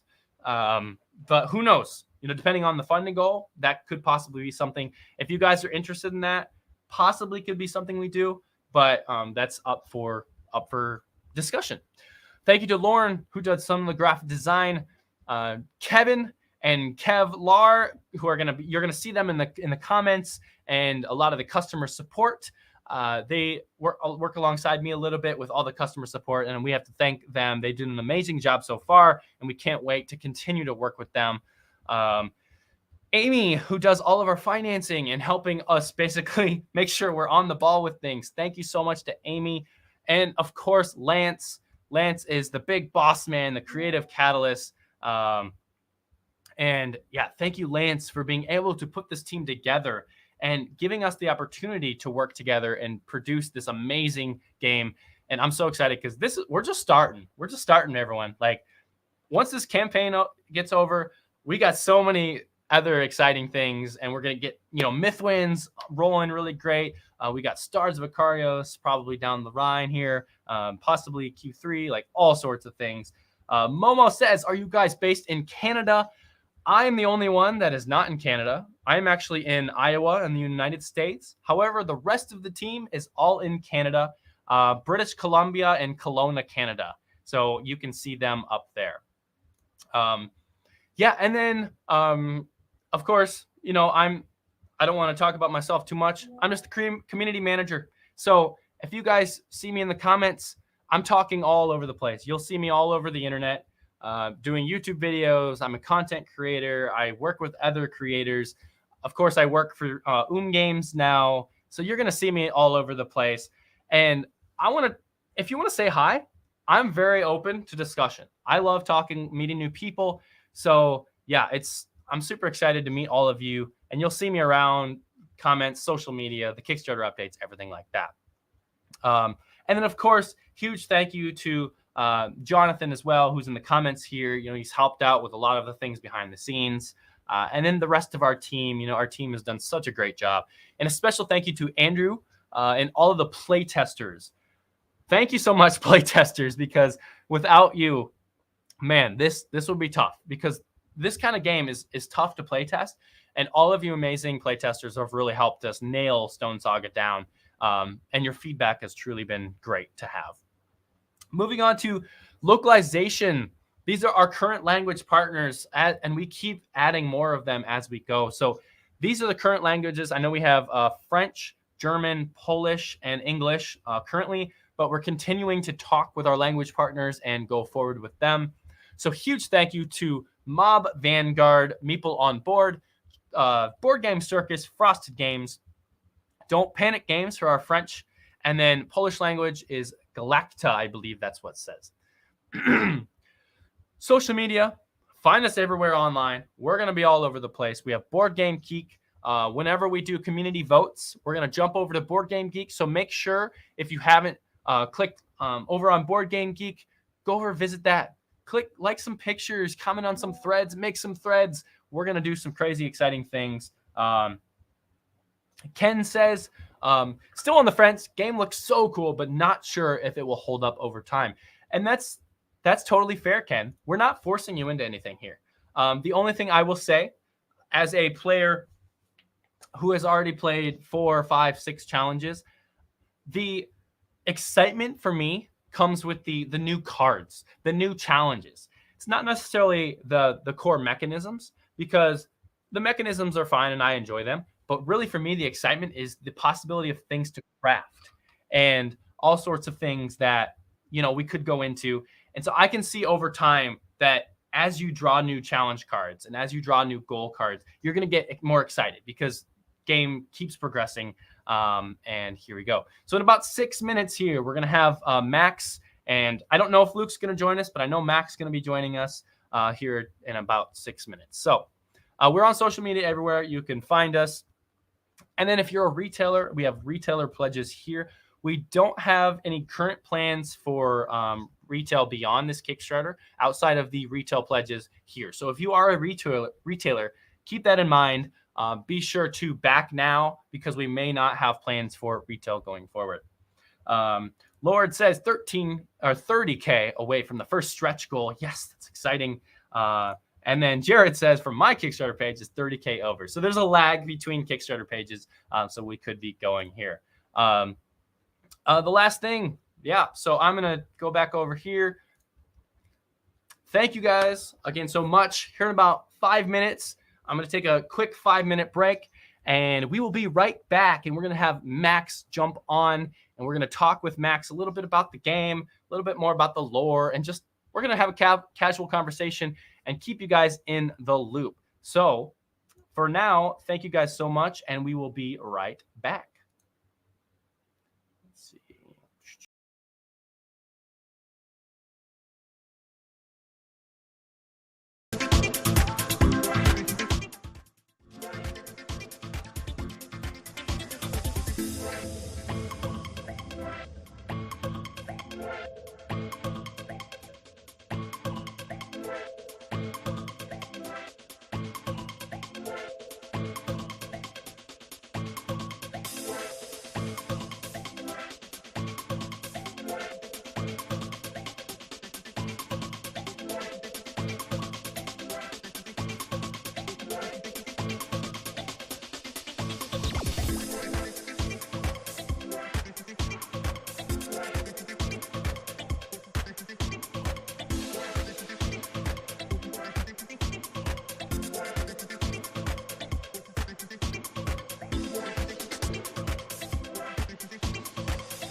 Hello. Hey, Max. Welcome. Hello. How's it going? Oh, we funded. So yeah, I saw that. I'm very excited. I don't know where the numbers are at right now, but people in the comments have been, going crazy and telling me all about it. I'm super excited to hear that. So congratulations. Thanks for making an amazing game for us. I'm excited to talk a little bit more about this. Do you know if Luke's going to join us, or is it just you? I don't know. I know Luke was feeling pretty under the weather yesterday. Okay. So I hope he will make it. I can ping him quickly to see, but I'm guessing he's probably sick if he's not here. That's totally fine. We got plenty of time, to talk. We got a lot of things we can talk about here. Don't worry, I'll fill airtime. I was like, we got you. Okay. So yeah, how does it feel? I mean, it's sort of. I think I haven't really processed it yet, to be honest. I don't know. It's what you did there. Yeah. No, it's just, it's very exciting, obviously, but I don't know. I'm still very much in the phase of like, I'm just thinking about the beta feedback. And I'm like, oh, we can improve. Like Brenda and I were having that great conversation last night that ended up on part of the stream yesterday about like, oh, could we improve discovery in this way? Because we got such good beta feedback about that. And like, maybe we can make that a little more of an interesting, like thing. So there's I don't know. I'm still, my head's still flying around on like the game design stuff, but I'm so incredibly excited that I'm going to get to do all that, Yeah, no, I was watching your guys' stream yesterday, and I'm just like, oh, I can see the rabbit hole. As a designer too, I'm like, I could see where the rabbit hole is going to go, This is gonna be great.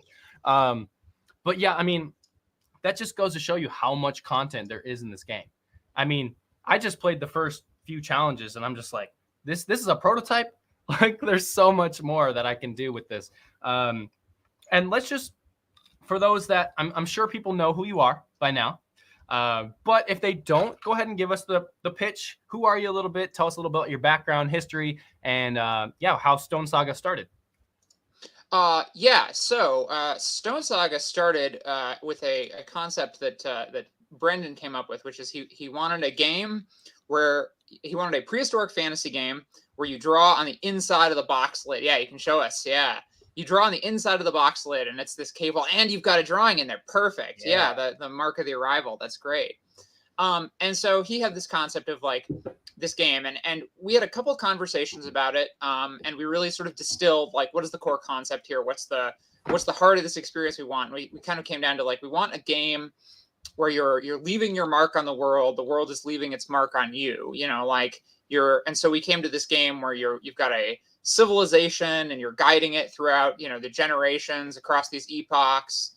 So it came out of those creative conversations, and then Brendan went off for a while to pitch it at and get everything in order, and they came back and said, let's do this. And so it was very exciting, and it's been such an organic process too, because a lot of it has come together. You put this wonderful art up by Andrea, and a lot of it has come together because of Andrea's art, where he's just done these amazing pieces, and we've been like, well, that's got to be in the game. I mean, even that, even on the cover, that big skull, like, that was sort of him riffing on some stuff. We just said like, what if there's really weird stuff? And he was like, what about a giant skull? And, he came up with this picture, and it's this amazing evocative piece that became the cover.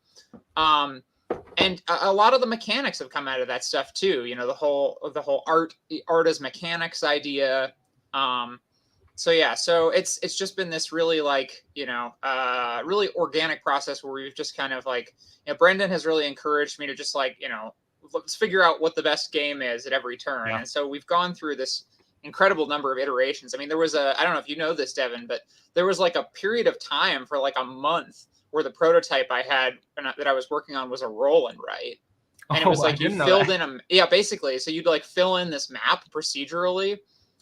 We went really deep down this procedural generation rabbit hole, which you'll still see some signs of it in the game. It's still in there. We very much want this unique experience, but you were drawing your own terrain and everything. But we couldn't ever quite get that to click because neither of us is a great artist, and so we sort of fell back to some things that were a little more approachable, but got across some of that same ideas where the terrain hexes, you don't have to draw them yourselves. But the way they combine is very unique, and it creates a valley that could play very differently than even a valley made of the same tiles. You talked about the content, all the content that's in the game. Part of the reason there's so much content in the game actually is because of that procedural aspect, where we want your experience to be really varied. If you play the game twice or you talk to a friend about it, we want them, we want you to say like, oh, did you find this behemoth's lair? And, they say like, oh, no, we found this other thing instead, right.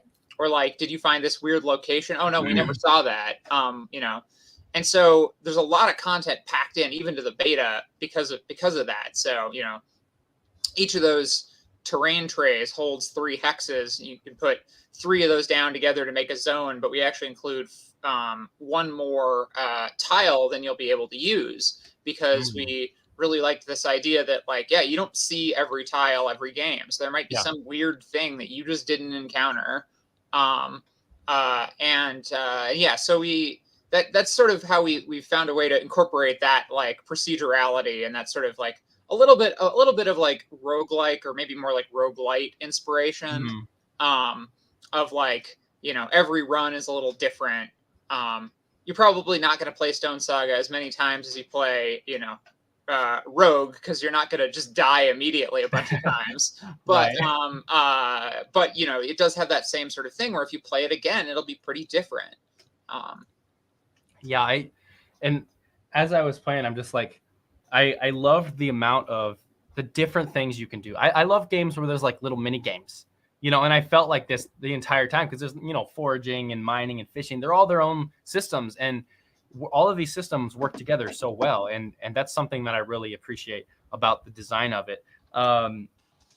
So let's tell the people a little bit more about your background as a designer. So like, why should they back this game? Like, what are your, what do they call it? Accolades? Credentials? Credentials, yeah. Yeah, who am I? Who are you? Who is this joker? My name is Max Brook. I am a freelance game designer. I live in the Twin Cities.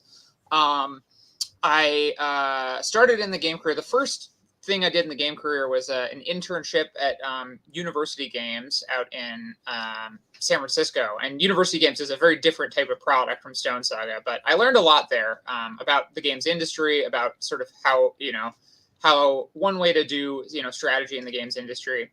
And then from there, I got a job at Fantasy Flight Games back in 2011, working on role-playing games. Nice. So a lot of my background is in RPGs. I've been an avid RPG player since college. I have spent a lot of time running RPGs, a lot of time playing in RPGs, and a lot of time now designing RPGs too.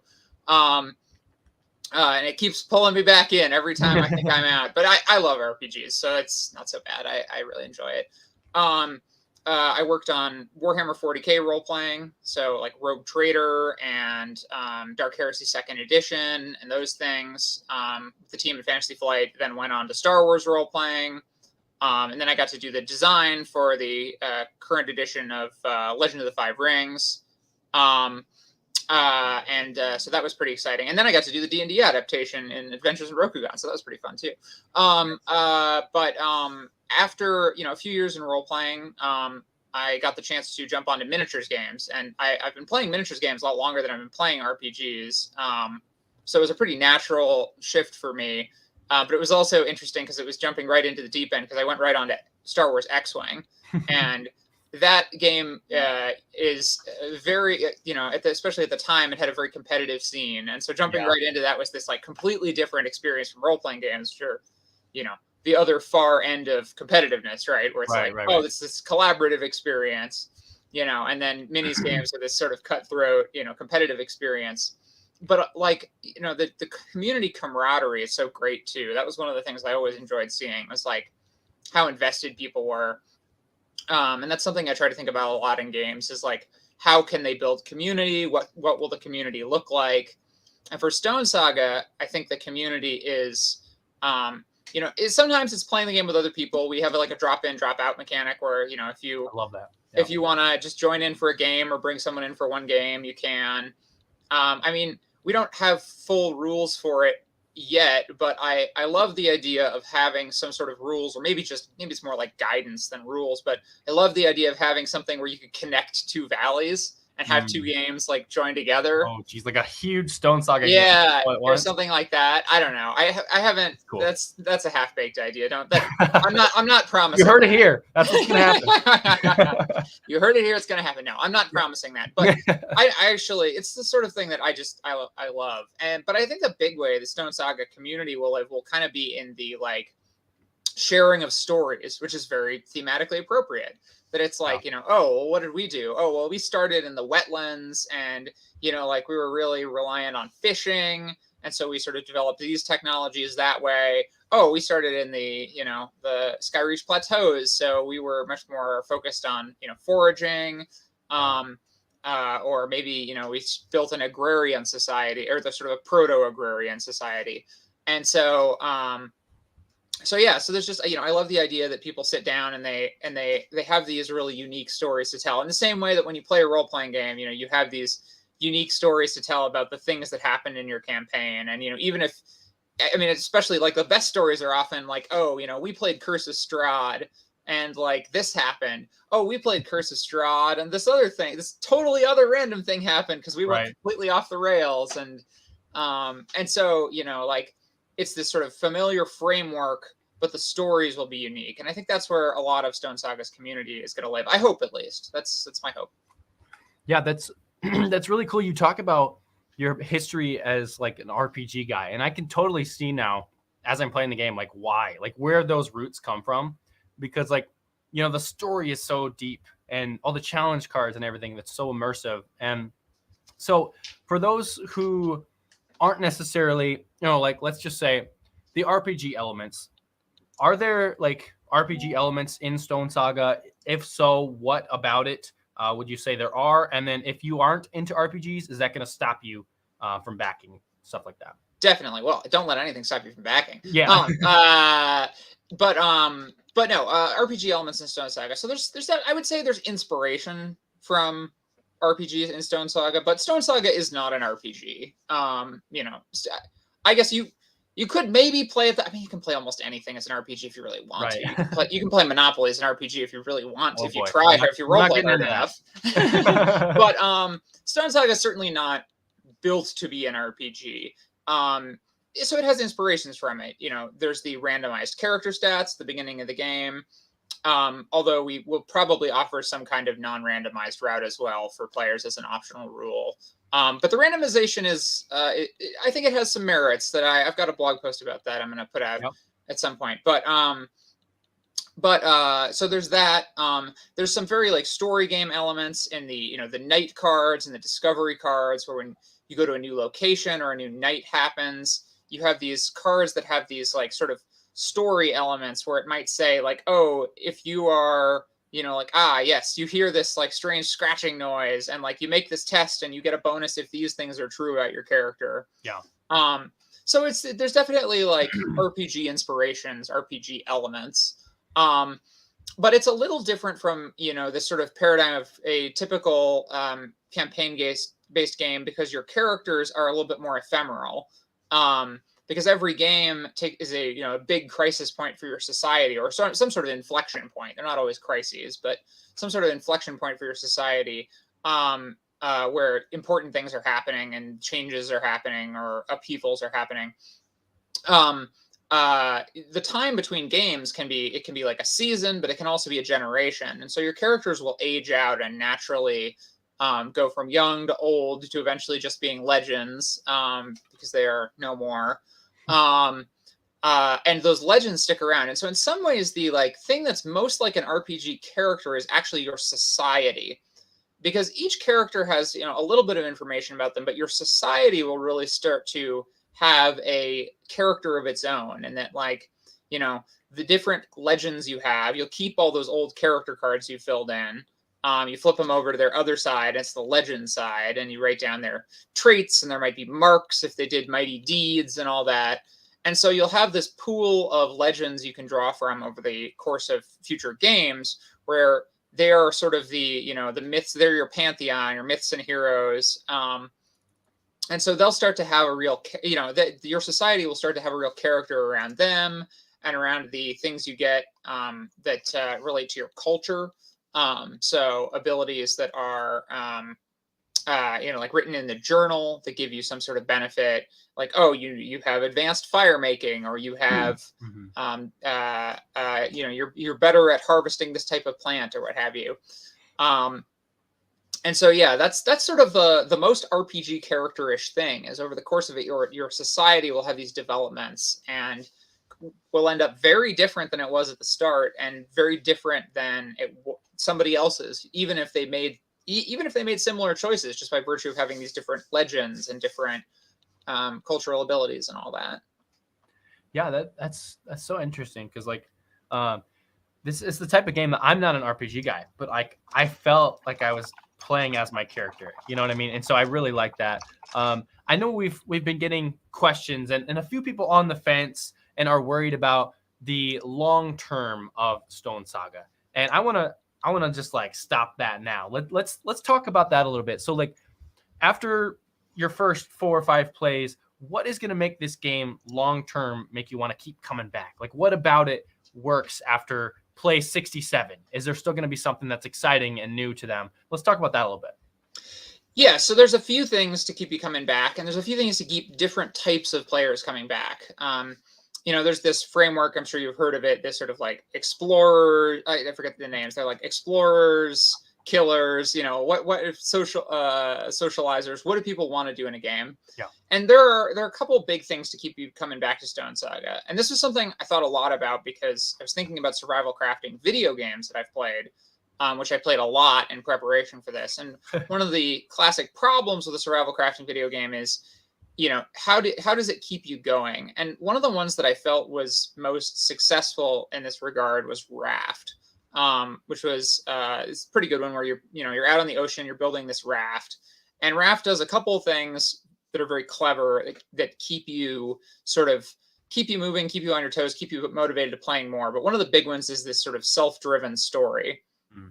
And so one of the things I took out of that was I wanted to give you the choice of the challenges you face. You don't always have a choice. Sometimes a challenge is really pressing and you have to deal with it immediately.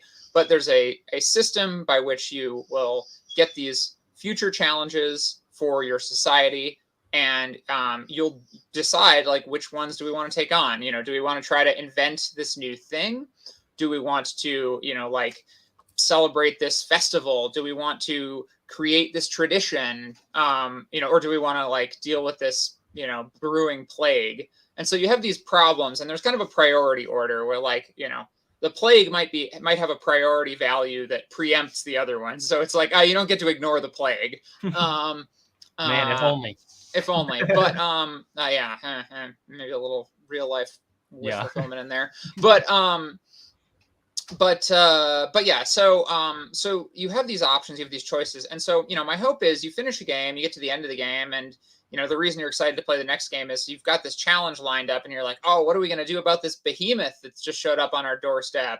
Or what is the, you know, how are we going to deal with this? Or, you know, like, oh, I really want to get this cool, you know, like, societal ability we can get if we, you know, like, create this festival tradition or something. So there's a lot of these, you know, these hooks to come back in the challenges. They're kind of this story, and there's a lot of flexibility there. You know, you choose how many so epochs don't have a fixed length. They have a sort of, after you do a particular challenge, each epoch will end. But you can probably, the target is you can end an epoch in either basically like 4, 5, or 6 games.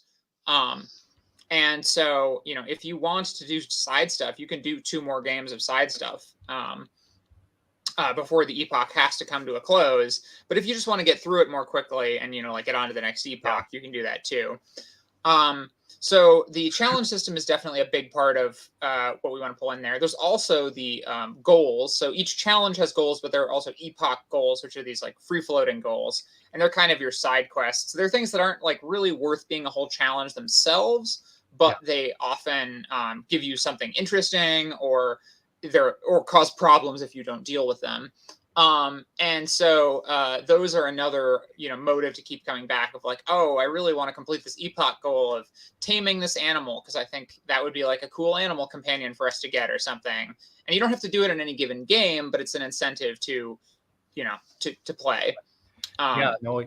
So like, so I know because like in the first one of the challenges I did, it said like you can end your epoch or whatever now, or you can go on, you know, do a few more. I'm like, okay, I think I'm just going to end it now because I want to start the next challenge. I want to go to the next thing.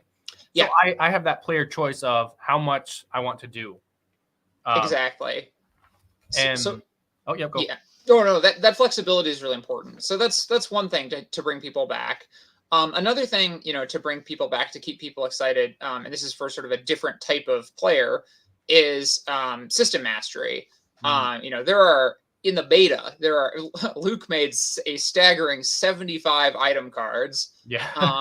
And there are going to be more items in the full game. Not some of that's stretch goalie. I think there's also some other things, but you know, like at least 75 items, and those, you know, like some of those items are some pretty esoteric combinations of things. And so, you know, some people who just love the Minecraft creative mode will just say like, I just want to figure out every item and learn every little secret on the board and explore every omen. And we've really just tried to make the game jam-packed with things to find, all these little hidden details, all these different systems you can try to master.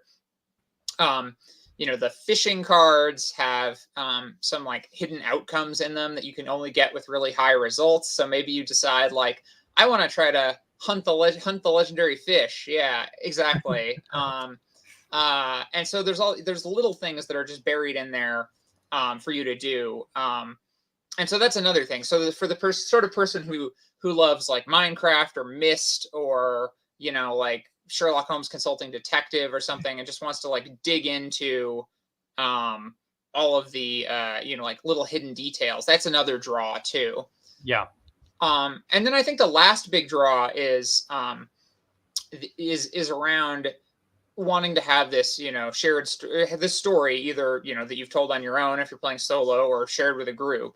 But you know, like, oh yeah, we played through Stonesaga and this happened, you know, so closure basically. And one of the things about that is I talk to a lot of friends who play a lot more legacy games than I've played. I've played a fair number and I played some for research, but you know, I have friends who've finished Gloomhaven, and I've never finished Gloomhaven. I talked to them, and you know, a lot of them, universally, these people I talked to said like, we want something we can finish in 12-ish play sessions. And so it's important that Stonesaga be a run through, be finishable. You know, I think Pandemic Legacy has kind of a nice play length of that like 10 to 20 games. And so we want something that's finishable, but we also want flexibility so that if you want to go deeper, you want to find every little thing, that's there for you. But you can finish the main story, although it's sort of story in a loose term because a lot of it's going to be based on your choices, but you can finish that main story in a pretty reasonable amount of time. We don't want you to be on the hook for like scheduling 50 play sessions, because an RPG player, I know that the true enemy of all gaming is scheduling. No. So you're talking about story. I know we had. Oh, by the way, just quickly, Rose says spotted the Primal Cave wall sheets. You are very welcome. I know that was a big thing that I was pushing for, because I know. I mean, I'm going to draw on my box. But I know a lot of my friends would not do that. I'm like, let's do the sheets. You know, the journal's cool. Absolutely. I like having the paper sheets. So we will be having that. So you talked about story a little bit, and you talked about just like overall story. So I know there was a question earlier that I wanted to get back to. Someone said, so what's the point of the game? We get it, crafting is like the main thing, but is there an overarching story? Can you tell us a little bit about the overarching story and just go into the details of what you're doing throughout Stonesaga and how your choices will impact it? And yeah. Absolutely. Yeah. So the overarching story, and again, we want it to be very much a story you and your fellow players, or you on your own, form as you go. But the overarching story is, you are playing as members of this prehistoric society. Well, sort of equivalent to human prehistory, in a fantasy world. So it's not our world. It's much weirder. Well, it has differently weird animals. We've got some pretty weird animals here too. There is Australia to consider. But yeah, no, it's got different plants and animals, and part of the reason for that was we wanted players to be.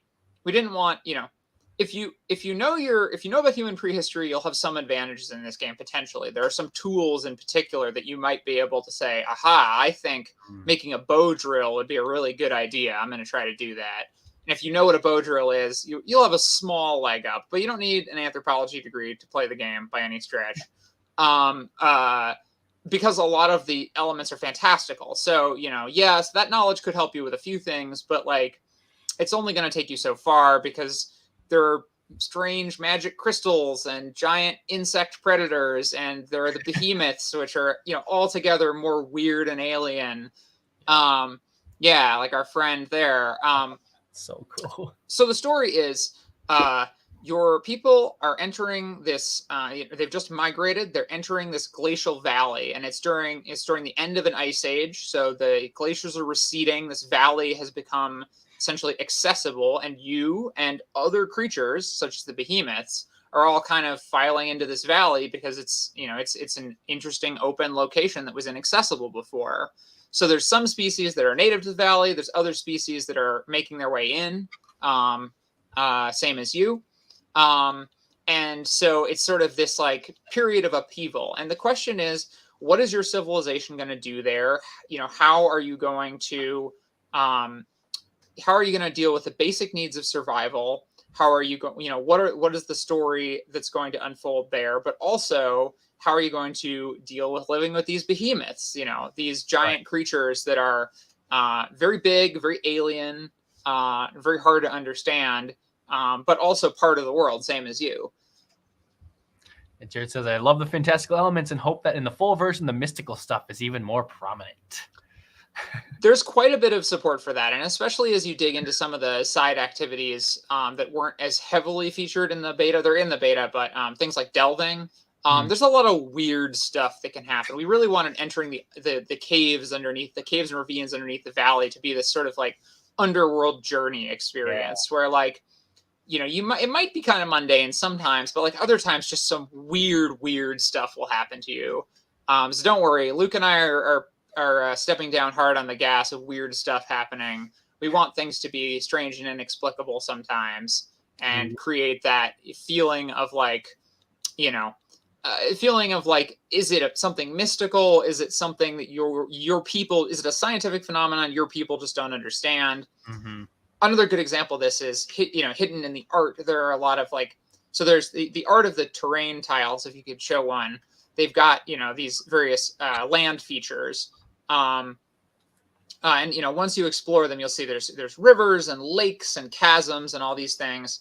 But there's also some like strange things on there too, weird pillars and formations that kind of look like basalt formations, but they look a little too orderly. And there's a lot of weird stuff that it's like, is this some type of like life form you don't understand? Is it is it a mystical thing?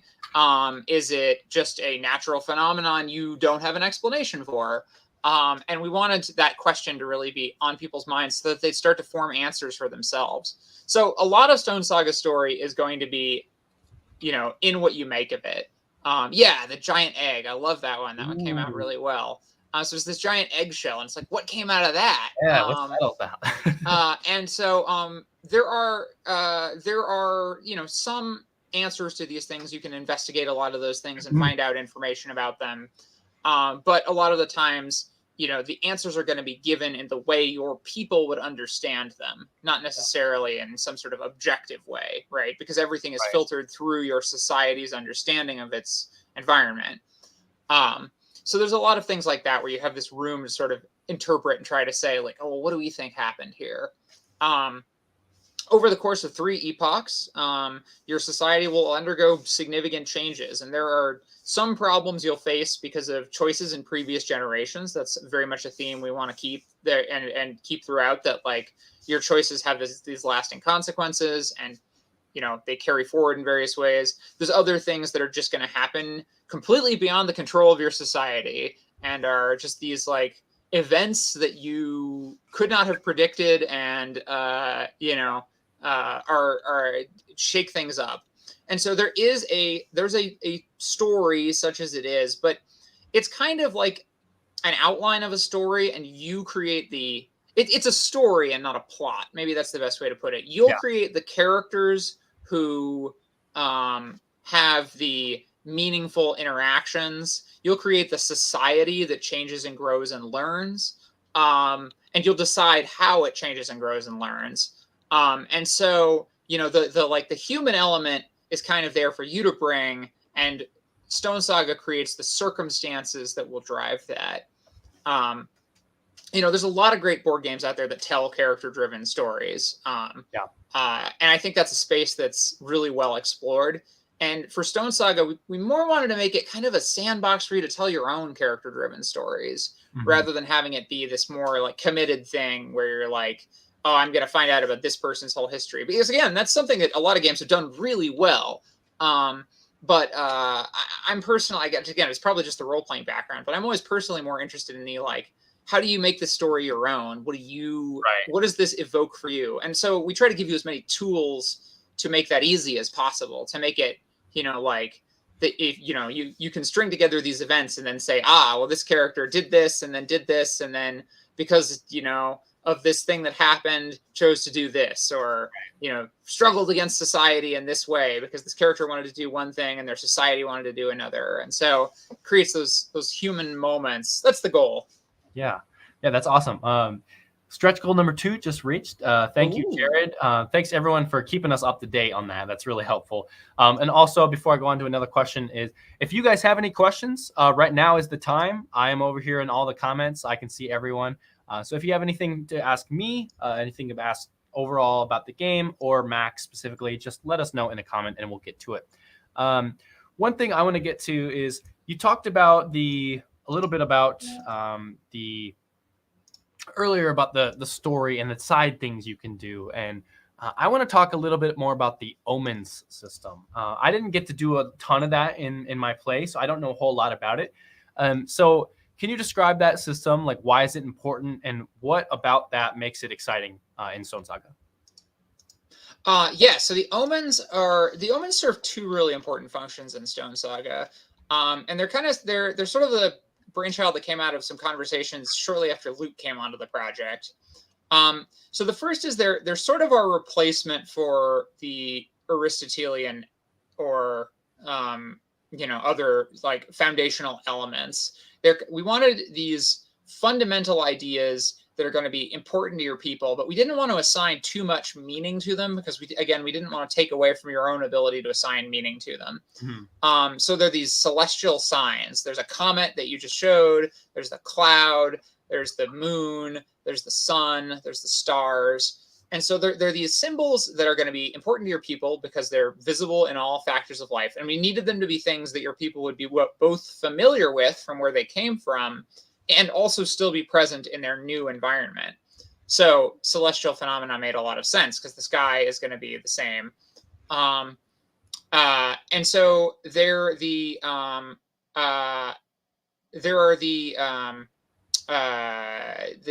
sort of these like thematic building blocks, and they have meanings internally that we have discussed. The moon often is related to change thematically when it appears. If we talk about the moon in text, it's often going to be sort of like that's going to be the metaphor that's involved. But we're not very explicit about these most of the time because we kind of want them to be these sort of subtle through lines that create a feeling of cohesion for the players. But we also want there to be some degree to which you assign meanings to them as well. So that's definitely that's like one function the omens serve. The other function the omens serve is mechanical, and that is that whenever they appear on a component that has an ID number, if the current omen in the game matches the omen that has appeared, and this is when they appear hidden away in the art or stuff like that. Yeah. So a good example would be there's one of the forage cards that has the moon on it. I don't know if I can find that right now. Yeah. Anyway, but like you want to be looking for these in the art. And then if you find one and the current omen matches the omen you've found, you can go into the codex and look it up under that, moon F01 or whatever. Could be one down here, maybe. Yeah, indeed. And so if that omen matches the current omen, you can look it up, and then you read that text and resolve whatever the text says. And sometimes the text will say, oh, you have to undertake this challenge, make a test. Or sometimes the text will say, oh, you learn this thing about, you learn this thing about the valley, you learn this thing about the world around you. And so there's a lot of ways in which these are a recurring thing throughout the game. Yeah, that's really cool because I haven't gotten to that section yet. So like just doing that, I was like, where could the omens be? And I was like, oh, that's really cool. It's secret eggs, Easter eggs. A few comments here. It looks like Jared sounds like there are going to be decisions to be made about how your society will decide to handle things, sort of like creating traditions or laws. Didn't see a lot of it in the beta. However, so is there going to be more of that in the full game? Yes. So the beta is very much this, we wanted to give a good feel for the game, and we wanted to sort of have a very clear track. So like one of the key things about the beta is we said, okay, choosing which challenge you face is an important part of the game. We're not going to worry about it for the beta though. There was an earlier draft of the beta that had more content in it, but was less feasible to finish on time. And Brendan wisely said, well, why don't we just, it's okay if it's a little... Cut it back a little bit. Cut it back a little bit. So there are a few examples in the beta. Some of them are hidden away in things you have to find, but there are a few examples in the beta. But it's definitely something that's going to be much more prominent in gameplay. And in fact, the start of the game is not going to be as heavily tracked as it is in the beta, at least per the current plan. That like... Probably game 1 and 2 will look pretty similar, but game 3 won't necessarily be the arrival of the behemoth. There might be some wiggle there where you could actually do a different game in between, and you could say like, oh, we want to create, and that's where so currently all 3 of the challenges you face are crisis challenges. They're basically like, this is a problem, you have to deal with it, and it's pretty high priority, or it has a low priority value, which means you have to take it. But in the full game, there'll be a lot more choice about that. So choosing your challenges will be a big way that you choose create these societal traditions, because the challenge will feed in some way, and the challenge will give you a sense that it's like, oh, this is like creating a harvest festival, so you need to like gather just a whole bunch of stuff and like have these technology icons, and it'll tell you like you'll get a benefit to your future harvesting. And so, if you want to create a society that's more agrarian, or more, again, proto-agrarian, you're not really going to reach full-on agrarian society in Stonesaga because of the sort of time span it mirrors. But if you want to, focus more on harvesting and more on that, you might say, oh, let's do this one because I think it'll make our harvesting better for future games. Then if you complete that challenge, you get that benefit. And so that's where a lot of that is going to lie. Also in the epoch goals, which there are quite a lot of in the current plan that can occur in various ways. But yeah, long story short, that's definitely something that got tamped back a little bit just for feasibility's sake in the beta, but is something that is very much, we have the content written for implementing that into Epoch 1 in the full game. It wasn't in the beta because getting it all together and polished and time was a little bit of a push. Right. Cool. Hopefully that answers your question there, Jared. just a quick thing. Jorge says, will expansions be available after the campaign, available for purchase somewhere else in the future after Kickstarter? I know right now we don't have any current plans to go to major retail. So the only times retailers will get it if they back the campaign right now. So it might not go into retail after the campaign. Also, I don't know what the plans are about. I mean, I know we're going to have them on our website, most likely themselves. So keep that in mind. I could be wrong on that, but I'm assuming that. So, and Manatee says, Manatee, hopefully one of the stretch goals will be an upgrade on the tokens. Would love to have some fish or mushroom shaped pieces like Everdale, for example. Well, let's find out. I mean, that sounds like a fun little thing. I love those tokens in Everdale. And right now, I mean, as they were talking about, everything is just cardboard. So it'd be, obviously depending on cost and everything, it's go up. But it'd be so fun to have like little squishy fish, or like rough meat or something. That'd be neat. Yeah, it would be a lot. It would be a lot of fun to put more texture into that. What are the ones in Everdale like? I'm not familiar. So in Everdale, there's like the berries are squishy fruit. So it's like really like squishy fruit. Then you have like pebbles, which are like weird hard plastic, like they're gray hard plastics. Almost it feels like metal, but it's not metal. And then you have wood, which is like actual like little wood logs, and they're really cool. And then you have like the resin, which is like really chunky, spiky plastic balls, and they're all really tiny, but they're really cool. And so I know exactly what they're talking about. I think I can see that happening. So maybe that could be something we can discuss. That sounds very neat. Yeah, it's just we have to keep our manufacturing in mind. Yeah, I was gonna say that's a Brendan question. It sounds cool to me, but I'm not. Yeah, we want all the things. You and I are over here like, can we just have this? So yeah, it's 11:40 now. We're still going. We're keeping good. I have a few more questions here about the system specifically. I'm very curious about the lore system. Because I don't know, there wasn't a whole lot. I had some lore tokens and stuff, and I used it once for a test. But can you describe the lore system again? Why is that important? Explain a little bit about the background of that. Absolutely. So lore is lore is the abstract reflection of your people learning more about the valley. So there's a literal reflection of your people learning more about the valley, which is you learn more about the valley. But there's also this abstract reflection. And the abstract reflection is that you have you have lore as this research. I think a resource. I think we're going to have a dial for lore in the full game. Okay, that makes more sense to me. There was some back and forth on that. We ended up doing the write it in the journal for the beta, but I think for the long term we'll just do a dial. It's easier that way.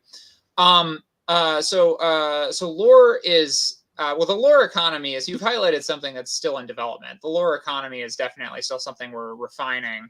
Late on in the development process, we were like, oh, we need more lore sinks. We need more things you can put it into. So we added a bunch of discovery cards and night cards that interacted with lore in various ways. Lore is important for learning about the behemoths. But yeah, basically lore is this resource that as you go on, you'll gain it, and it'll often let you bypass difficult things. So it's sort of this way to reflect the fact that your people are getting more accustomed to this environment, that your people are getting more capable, and they no longer need to worry about some of the things that were really perilous when they got there because they know what they're dealing with. In the same way that like when you first arrive in a new place, you see a snake and you're like, oh no, I don't know if that snake is venomous or not. But if your family's been there for 10 generations, you're probably like, oh yeah, that one's not venomous. We don't have to worry about that. So, so you get these very, like, it's just sort of about like, this reflection of how long you've lived there, how much you've learned in that time, etc. Okay. And yeah, there'll be definitely more sinks for lore. That's something we got as beta feedback, and something we knew even going into the beta was like, the system isn't quite fully mature, but we've got a lot of plans for it. Got it. Yeah, and I agree with the dial because I found myself, I was writing down, I used a pen at first, and then I realized, ooh, that was a bad idea. Because you're going to have to erase. Yeah, we're going to a dial. So a dial makes more sense. Thomas says, really like the different mini games, but is a little worried they're going to grow old after the 30-hour campaign. Are there any plans to mitigate that? Yeah, so there definitely are. Those the activities will change. And so there are events that can occur that can alter the decks in various ways. Again, not in the beta, but as part of our plan for the full development, there will be things that shake the decks up, change things. And the other thing too there is we definitely wanted to make sure that there's a profusion of options for them. So hopefully you're not doing any one of them so much that you get incredibly sick of it. Yeah. Because you have this sort of baked in incentives to mix things up. So we try to keep them like rotated a bit and in different focus. And yeah, again, there are things that will alter them in various ways. There's also some options potentially for there's some things in stretch goals that may relate to that as well. But yeah, it's definitely something we've thought about. We want to keep them engaging. And so, another interesting thing that can change how they play a bit is there are certain mantle powers and certain items that actually have a pretty significant impact on how they play. For instance, there's the mantle power, even in the beta, that lets you draw cards until you get a card with an animal on it, rather than just drawing 2 at the start.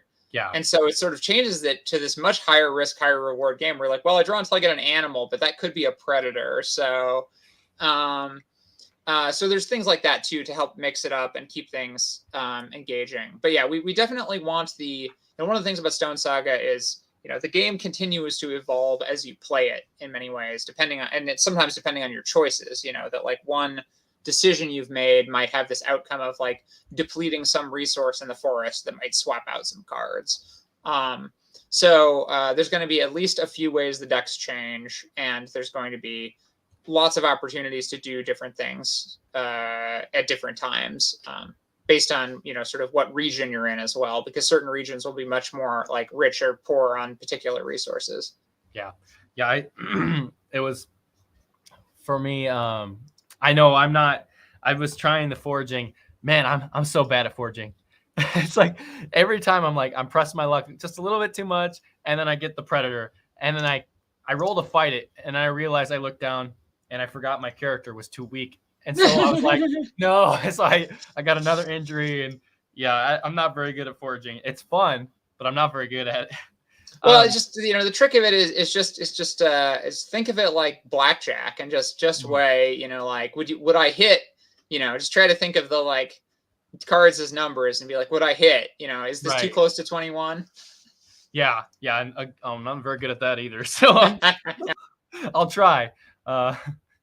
Looks like Max got off here on accident. Oh. Not sure what happened there. No clue. Just popped out. So yeah, let's talk about the last 15 minutes here. Let's talk about the mechanisms of the game. The core mini games. I know we were talking about them a little bit, but let's talk about a little bit heavier. So let's start with foraging, since we're already on that. How did the foraging mechanism come out? Like, who designed that originally? How did the idea come about? And how does the art work? Can you explain a little bit about how it works? Absolutely. So foraging is one that I designed. It came about as I thought about I thought about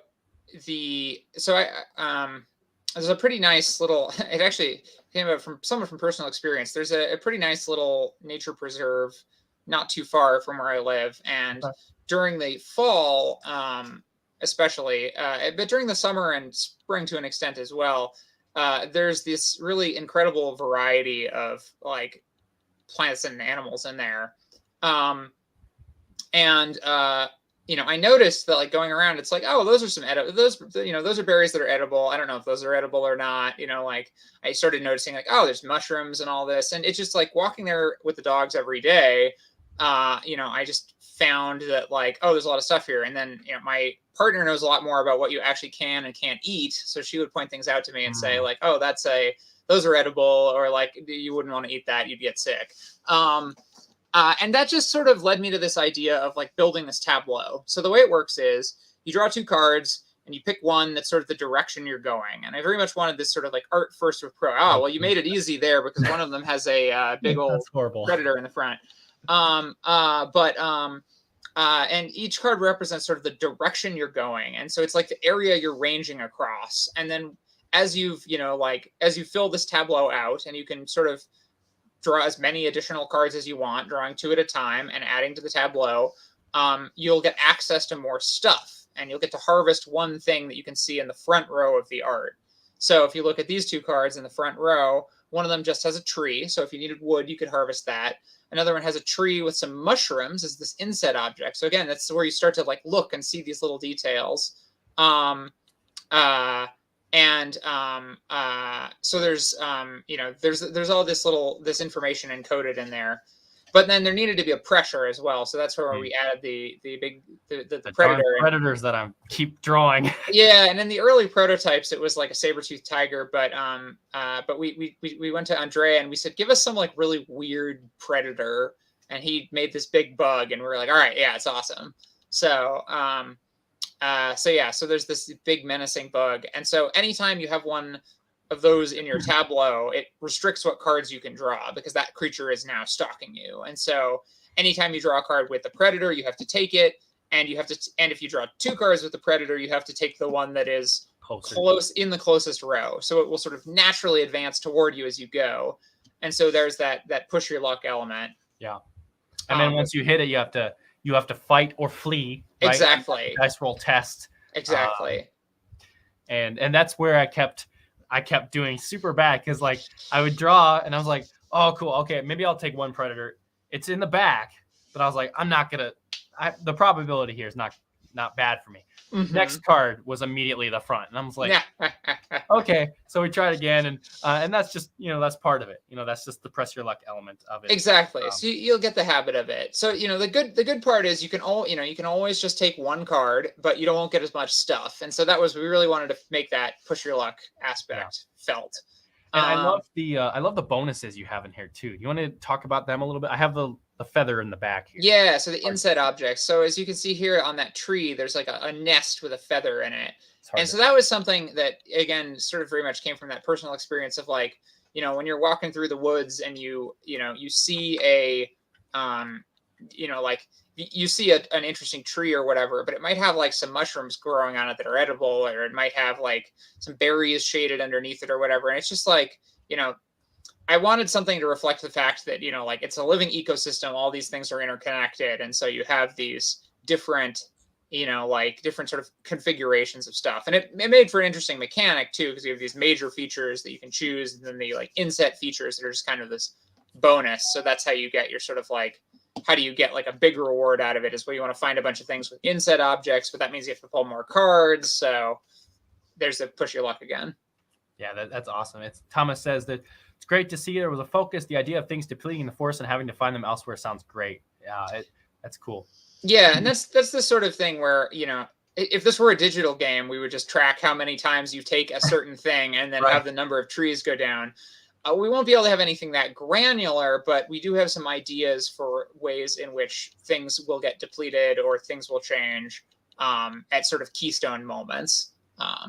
The other thing that can happen too is as you build outposts, you will build those over certain types of terrain. And so when you're building an outpost, you might have to choose like, am I going to build over the forest or the lake? Like they're both useful. Which one am I willing to give up?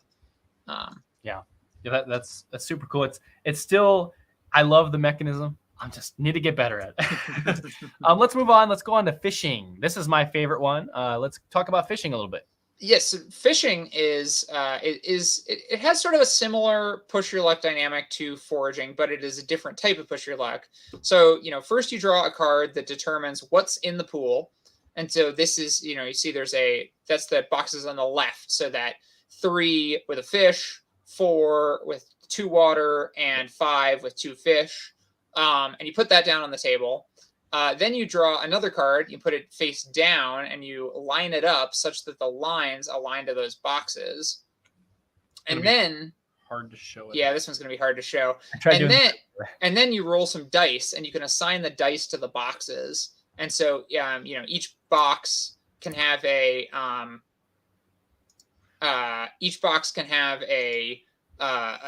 1 or 2 dice assigned to it.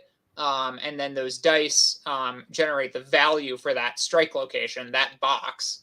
And so you assign those dice out, and then you pull the final card for your modifier. So that +2, +3 with a bonus, +1 with a mishap. You put that down, then you add the number. So each strike location has a number based on the line it's on. Something around multiple lines, in which case you have to pick which line you want. And then you try to exceed the number of that line, or equal or exceed the number of that line with your dice to get the thing. Yeah, I don't have my top-down camera. I wish I did, because I succeeded in the top one, and the top one didn't have a mishap or a bonus or anything. So because I succeeded in this, so I'm gonna get 1 fish from that. Yeah, there you go. Yep. So it's you know, it's got this chance aspect.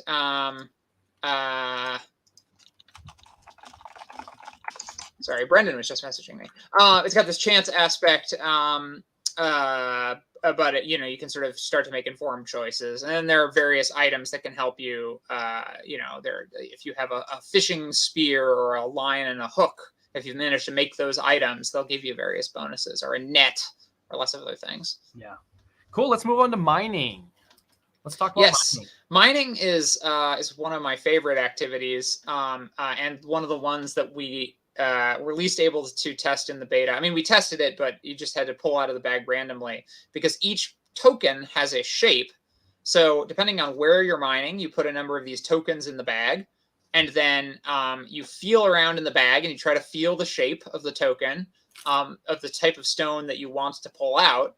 Then you pull it out, and then you resolve an effect based on the omen. And the omen is printed on there. And this is part of our early bird bonus too, because this is where you get the acrylic tokens. For honestly, mining. I can't wait. I mean, those are going to be so much better. I'm very excited. But yeah, so so mining is this sort of, it has this tactile element. It was really important to us. You know, board games are always tactile to some degree, obviously. That's part of their appeal, I think. But it was really important to us that we wanted to engage your senses in sort of unexpected ways. There was some talk about putting scratch and sniff stickers in the box. It didn't end up happening, but the sense of touch was really important. And so mining engages that sense of touch. But then there's also the printed omen. So there's a little randomness too. So you don't know what the outcome is going to be, but you are going to get that stone, and you might get more of that stone if you get a good outcome, but you might get like a disease or an injury if you get a bad outcome. So mining is also risky, but everything is kind of based around an economy of risk and reward, because that's such a, you know, like, it's such an essential part of sort of pre-modern existence, where, you know, if you're existing in a context where getting food is significantly dangerous, then, you know, every time you want to get food, you have this choice of like, how much food do I want to try to get? How big a risk am I willing to take to get it? I need to eat, but I also don't want to get injured, because then I'll need more food to recover. So we wanted to really push that sort of subsistence pressure. Awesome. Well, it looks like we have a new friend joining us. Luke, welcome to the show. Hello. Happy to be here. Sorry, bad timing. I'm a little bit under the weather right at the launch of the Kickstarter, but I did want to drop in and say hi. Yeah, well, awesome. We're excited to have you here. And we could talk a little bit more. It's not a hard cutoff at noon. I just have to get the Kickstarter update, you know, so we can talk for a little bit. Luke, just briefly tell everyone who you are, a little bit more about you. Yeah, happy to. Let me adjust my camera so you're not getting the light from my blinds behind me. There we go.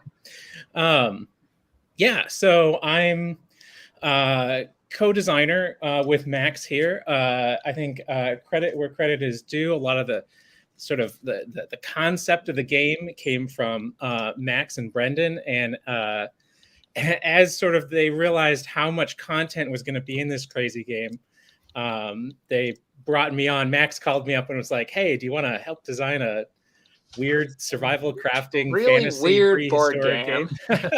And I was like, the weirder the better. So I'm in. But it's been a ton of fun to work on. I also came from having worked at Fantasy Flight Games. I worked on Star Wars Legion, and cross collaborated with some of the other minis games. But yeah, no, this has been a ton of fun. I don't know what elements you guys have already touched on, but it was a lot of fun to work on Max with a lot of these.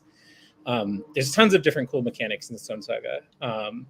A lot of our bad ideas became good ideas, so I think that's something that has worked well together. I don't know if you guys have talked about the horrible bag. We have not talked about the horrible bag. Yeah, so your inventory system is this bag, and every night, during the day, you can just pile whatever you want in there, but every night it all has to fit within that dual layer punch board space. I need a top-down camera. Yeah. Yes. And the fact that it's dual layer like that. Well, just before I joined, I heard you guys were talking about a little bit of like just the tactile nature of board games. And I think, I don't know about you, Max, but a lot of working on Stonesaga for me was a lot of like, hey, what is special about board games, and like what can board games capitalize on that like other mediums can't, right? And even though we're doing like survival crafting, which is pretty strong sort of like video game medium, that sort of tactileness comes into play in multiple ways in Stonesaga. And a great example is having to physically fit your inventory into a confined space and physically fit the crafting items together. You want to talk a little bit about that too, for crafting materials into items? Sure. I would be happy to. Mechanism. So perfect timing, processing and crafting. Luke, Eddie, go. Oh, awesome. Sure. Yes, I can definitely talk about this. So one of the things that was sort of already a concept in the game was that there's going to be crafting, and it would be combining materials together. And there was this sort of the rough idea of this sort of code system where there's different numbers of pips on the sides of the items, and combining those gives you, if you read those pips as numbers. So yeah, you can see there. So you've got, if you read left to right, the pips that are, along that sort of horizontal line through the middle, you would get a 4-digit code, right? I have 3, so you 4, combine 3, those 3, red. Exactly, right? And they're colored too. So you would look up that the color of the first one, which, we can get into the specifics later of why it's only the first one, but the color of the first one and then that 4-digit code in a big book of codes, codex. And that will tell you what item you made. And it's this really ingenious system for being able to have a discovery-based crafting mechanic. Because that's one of the big things in like a video game, survival crafting, right? Where you don't know what you can make and you have to try certain combinations. That's harder to do in a board game where, there's not a computer that can generate something for the players. The players have to be able to like look something up. So crafting usually is in the form of, if you have this and this, you get this. But this code system lets us have basically all the items in the game be secret. That huge stack that you're just showing off, there's tons of things you can make in the game, and the players don't know what they are. And so they have to try these different combinations of codes, and not everything yields an item. A lot of things, if they're not an item, will give you a hint. When you look up in the codex, like, say your code was, blue 246 2. Right, I'm just pulling it. This is a random number, right? You look that up, and it's like, oh, that's nothing. Why would you try to put, 2 pointed sticks at each other? But it's like, hey, maybe you were thinking of trying to make like a wooden spear.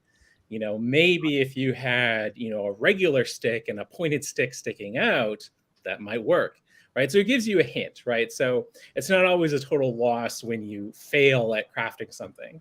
For an example, like perhaps a river stone and a different stone would yield a different result. Just like a subtle hint like that. Mm-hmm. Yes, that's a great example.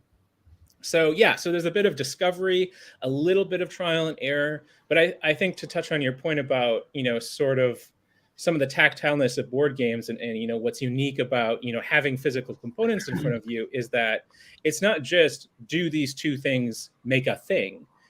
But it's, do the orientation of these two things make something, right? So if I have a pointed stick and a regular stick, I put them together like this with the pointed stick sticking in, like that's not going to make a spear. That's not how a spear would be shaped, right? But those exact same components, if you turn them and the pointed stick is sticking out attached to the end of the spear, right? Exactly. There's an example. That's not. Why would you have the pointed end of that sharp rock pointed in towards the spear? You got to turn it out. Exactly. So that will produce a spear. So the actual physical orientation of the materials themselves matters, right? And so that's where being able to have components in front of you and like turn them and imagine what this sort of orientation and combination could create, you know, is a unique experience that you get in a board game. So yeah, I'm definitely very excited to see people. I mean, even just so far in the beta, seeing people try different combinations and get really excited about like, oh, I think this and this could make this, you know, like, what do I need to get there? You know, they try different combinations, they try it with different materials. So that's really cool. And this is where I like wish I had another couple people to play. You know, starting this next few weeks, I'm going to probably get my friends to come over, but it's like, I'm playing solo right now and I'm like, man, I don't really know how this would work. Maybe someone else with a different perspective might know a little bit more, because I don't play video games. Like I really never play video games. So I also don't know a lot about like the crafting, the survival crafting, roguelite type things we're working with here. And so I'm very new to all this stuff. And so these systems like this, super genius, but I'm over here like putting yellow to yellow and it makes no sense. And I'm like looking it up. There's more energy, you know? And so having multiple players, I think that's why, you know, you could play solo, but really having more people is really going to help you out in this, because you, as a society, you're trying to help each other and go forward with that. Oh yeah, for sure. Yes. Yeah. Different people can start thinking outside of the box. Right. Exactly. Yeah. So can you talk about like how you came up with this crafting system? Because it is super robust. Like, were you just one day thinking, you know, oh, let's just do it this way, and you just knew everything, or what was the process like?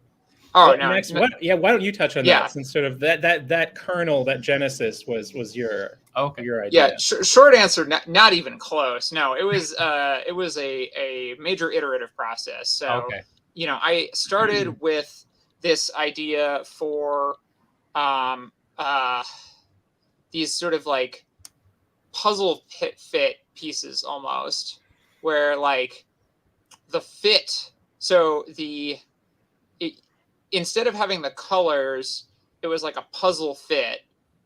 For the things only had things on one side, and instead of having the colors, it was like a puzzle fit. So if it physically fit together, it would create a combination. And I'm not even sure it had the pips initially. The pips were like a pretty early development. And then I moved on from that to a system where it was like these like sort of chain things where they had these like edges that could like slot together. So it wasn't like a puzzle fit per se, but it was like these edges. And then, you know, like I iterated on that a bunch, and eventually ended up at the squares we're all familiar with. But it was a pretty long process. And did you Luke, did you play the version with the like weird cut circles, or was that, had I already hit the squares by the time you came on? I can't remember. No, I think you already had switched to squares. But yeah, so no, it was one of the hardest. That and the terrain system were the two longest processes from initiation. The terrain system was by far the longest, but that and the terrain system were the two longest processes from like kernel of an idea to something anybody could do anything with. But Luke is the one who really made the system sing, because he's the one who went through and figured out the nightmarish spider web of interconnected things so that a bone is substitutable for a piece of wood, but only at specific orientations. Oh yeah, no, I've definitely like, there's been times where it's been like, oh, hey, we should change, like this one code on this one item should be different. It's like, all right, well, that's going to be 2 hours of adjusting other recipes. All the other exactly. Yeah. Because originally I was like asking like, how can we get the community involved? And I was like, oh, let's do new items. And then Brendan vetoed that really quick. And I was like, why? Come on. And he's like, no, just no. There's too many things. It's actually very complicated. Yeah. And that's, I didn't know that, you know, so this is interesting. Well, I think, I mean, part of, I think why it works so well is it's only complicated behind the scenes, right? Once players grasp basically what they're doing, which is like put two things together. There's only 3 rules, which is the 2 middle colors have to match. Right. Then when you look it up, you just use the first color. and then it's a 4-digit code. So like that's really all that the players have to know. And then what's going on behind the scenes is all kind of this stuff where like, you know, every group of codes is unique across, you know, the two paired sides of, you know, an item. So like, you know, if you look at a material, the two codes opposite each other on sides are unique to that material and never repeat anywhere else. So that those always show up unique in any combination of 4.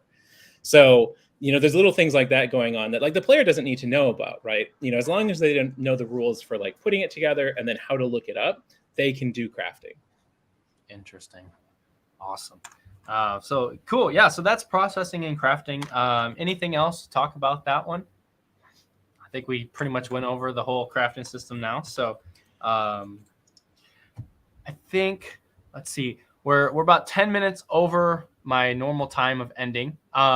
So Luke, since you're here now, anything else you like? We talked about a ton of stuff while you were gone, but anything else you want to touch on specifically mechanically or just like about the story or, you know, your feelings right now? Go ahead and tell the people.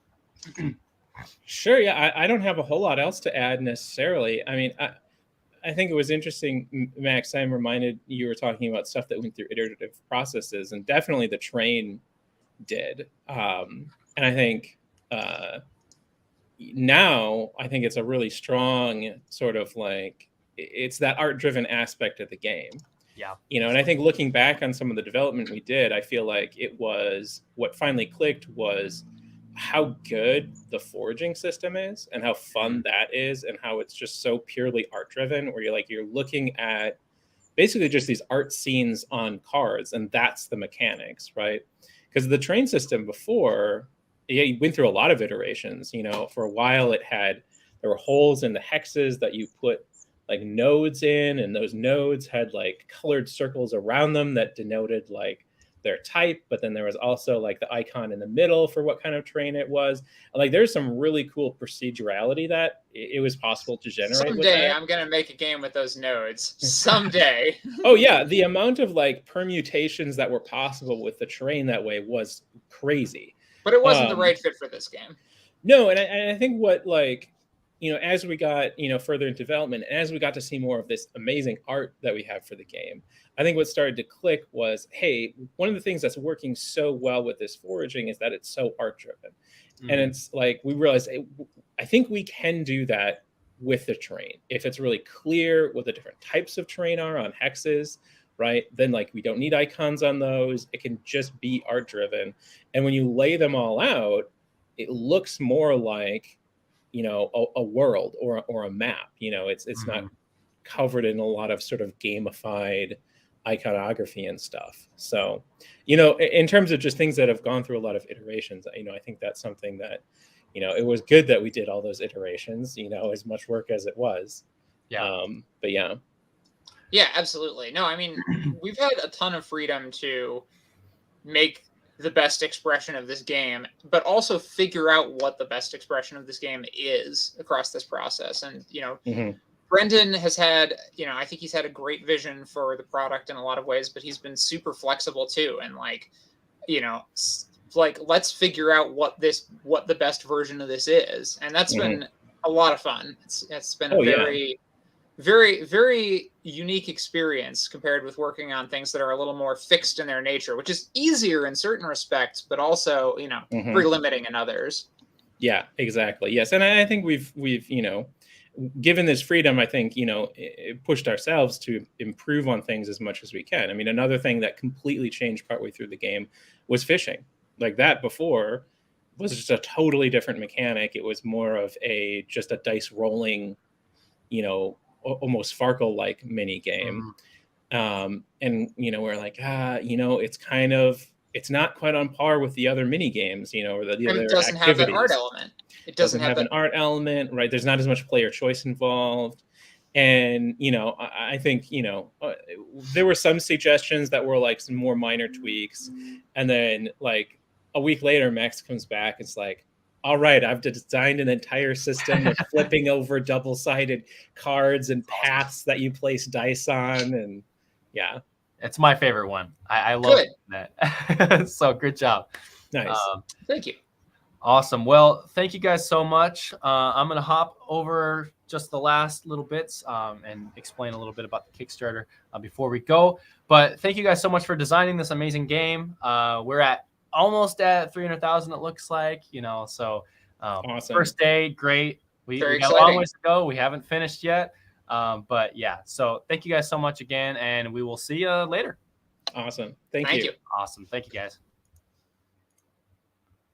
Okay, so we are last little bits here. I'm just going to go over one more thing. Share my screen. And boom. Okay. Wow, we did it. The end of the live stream.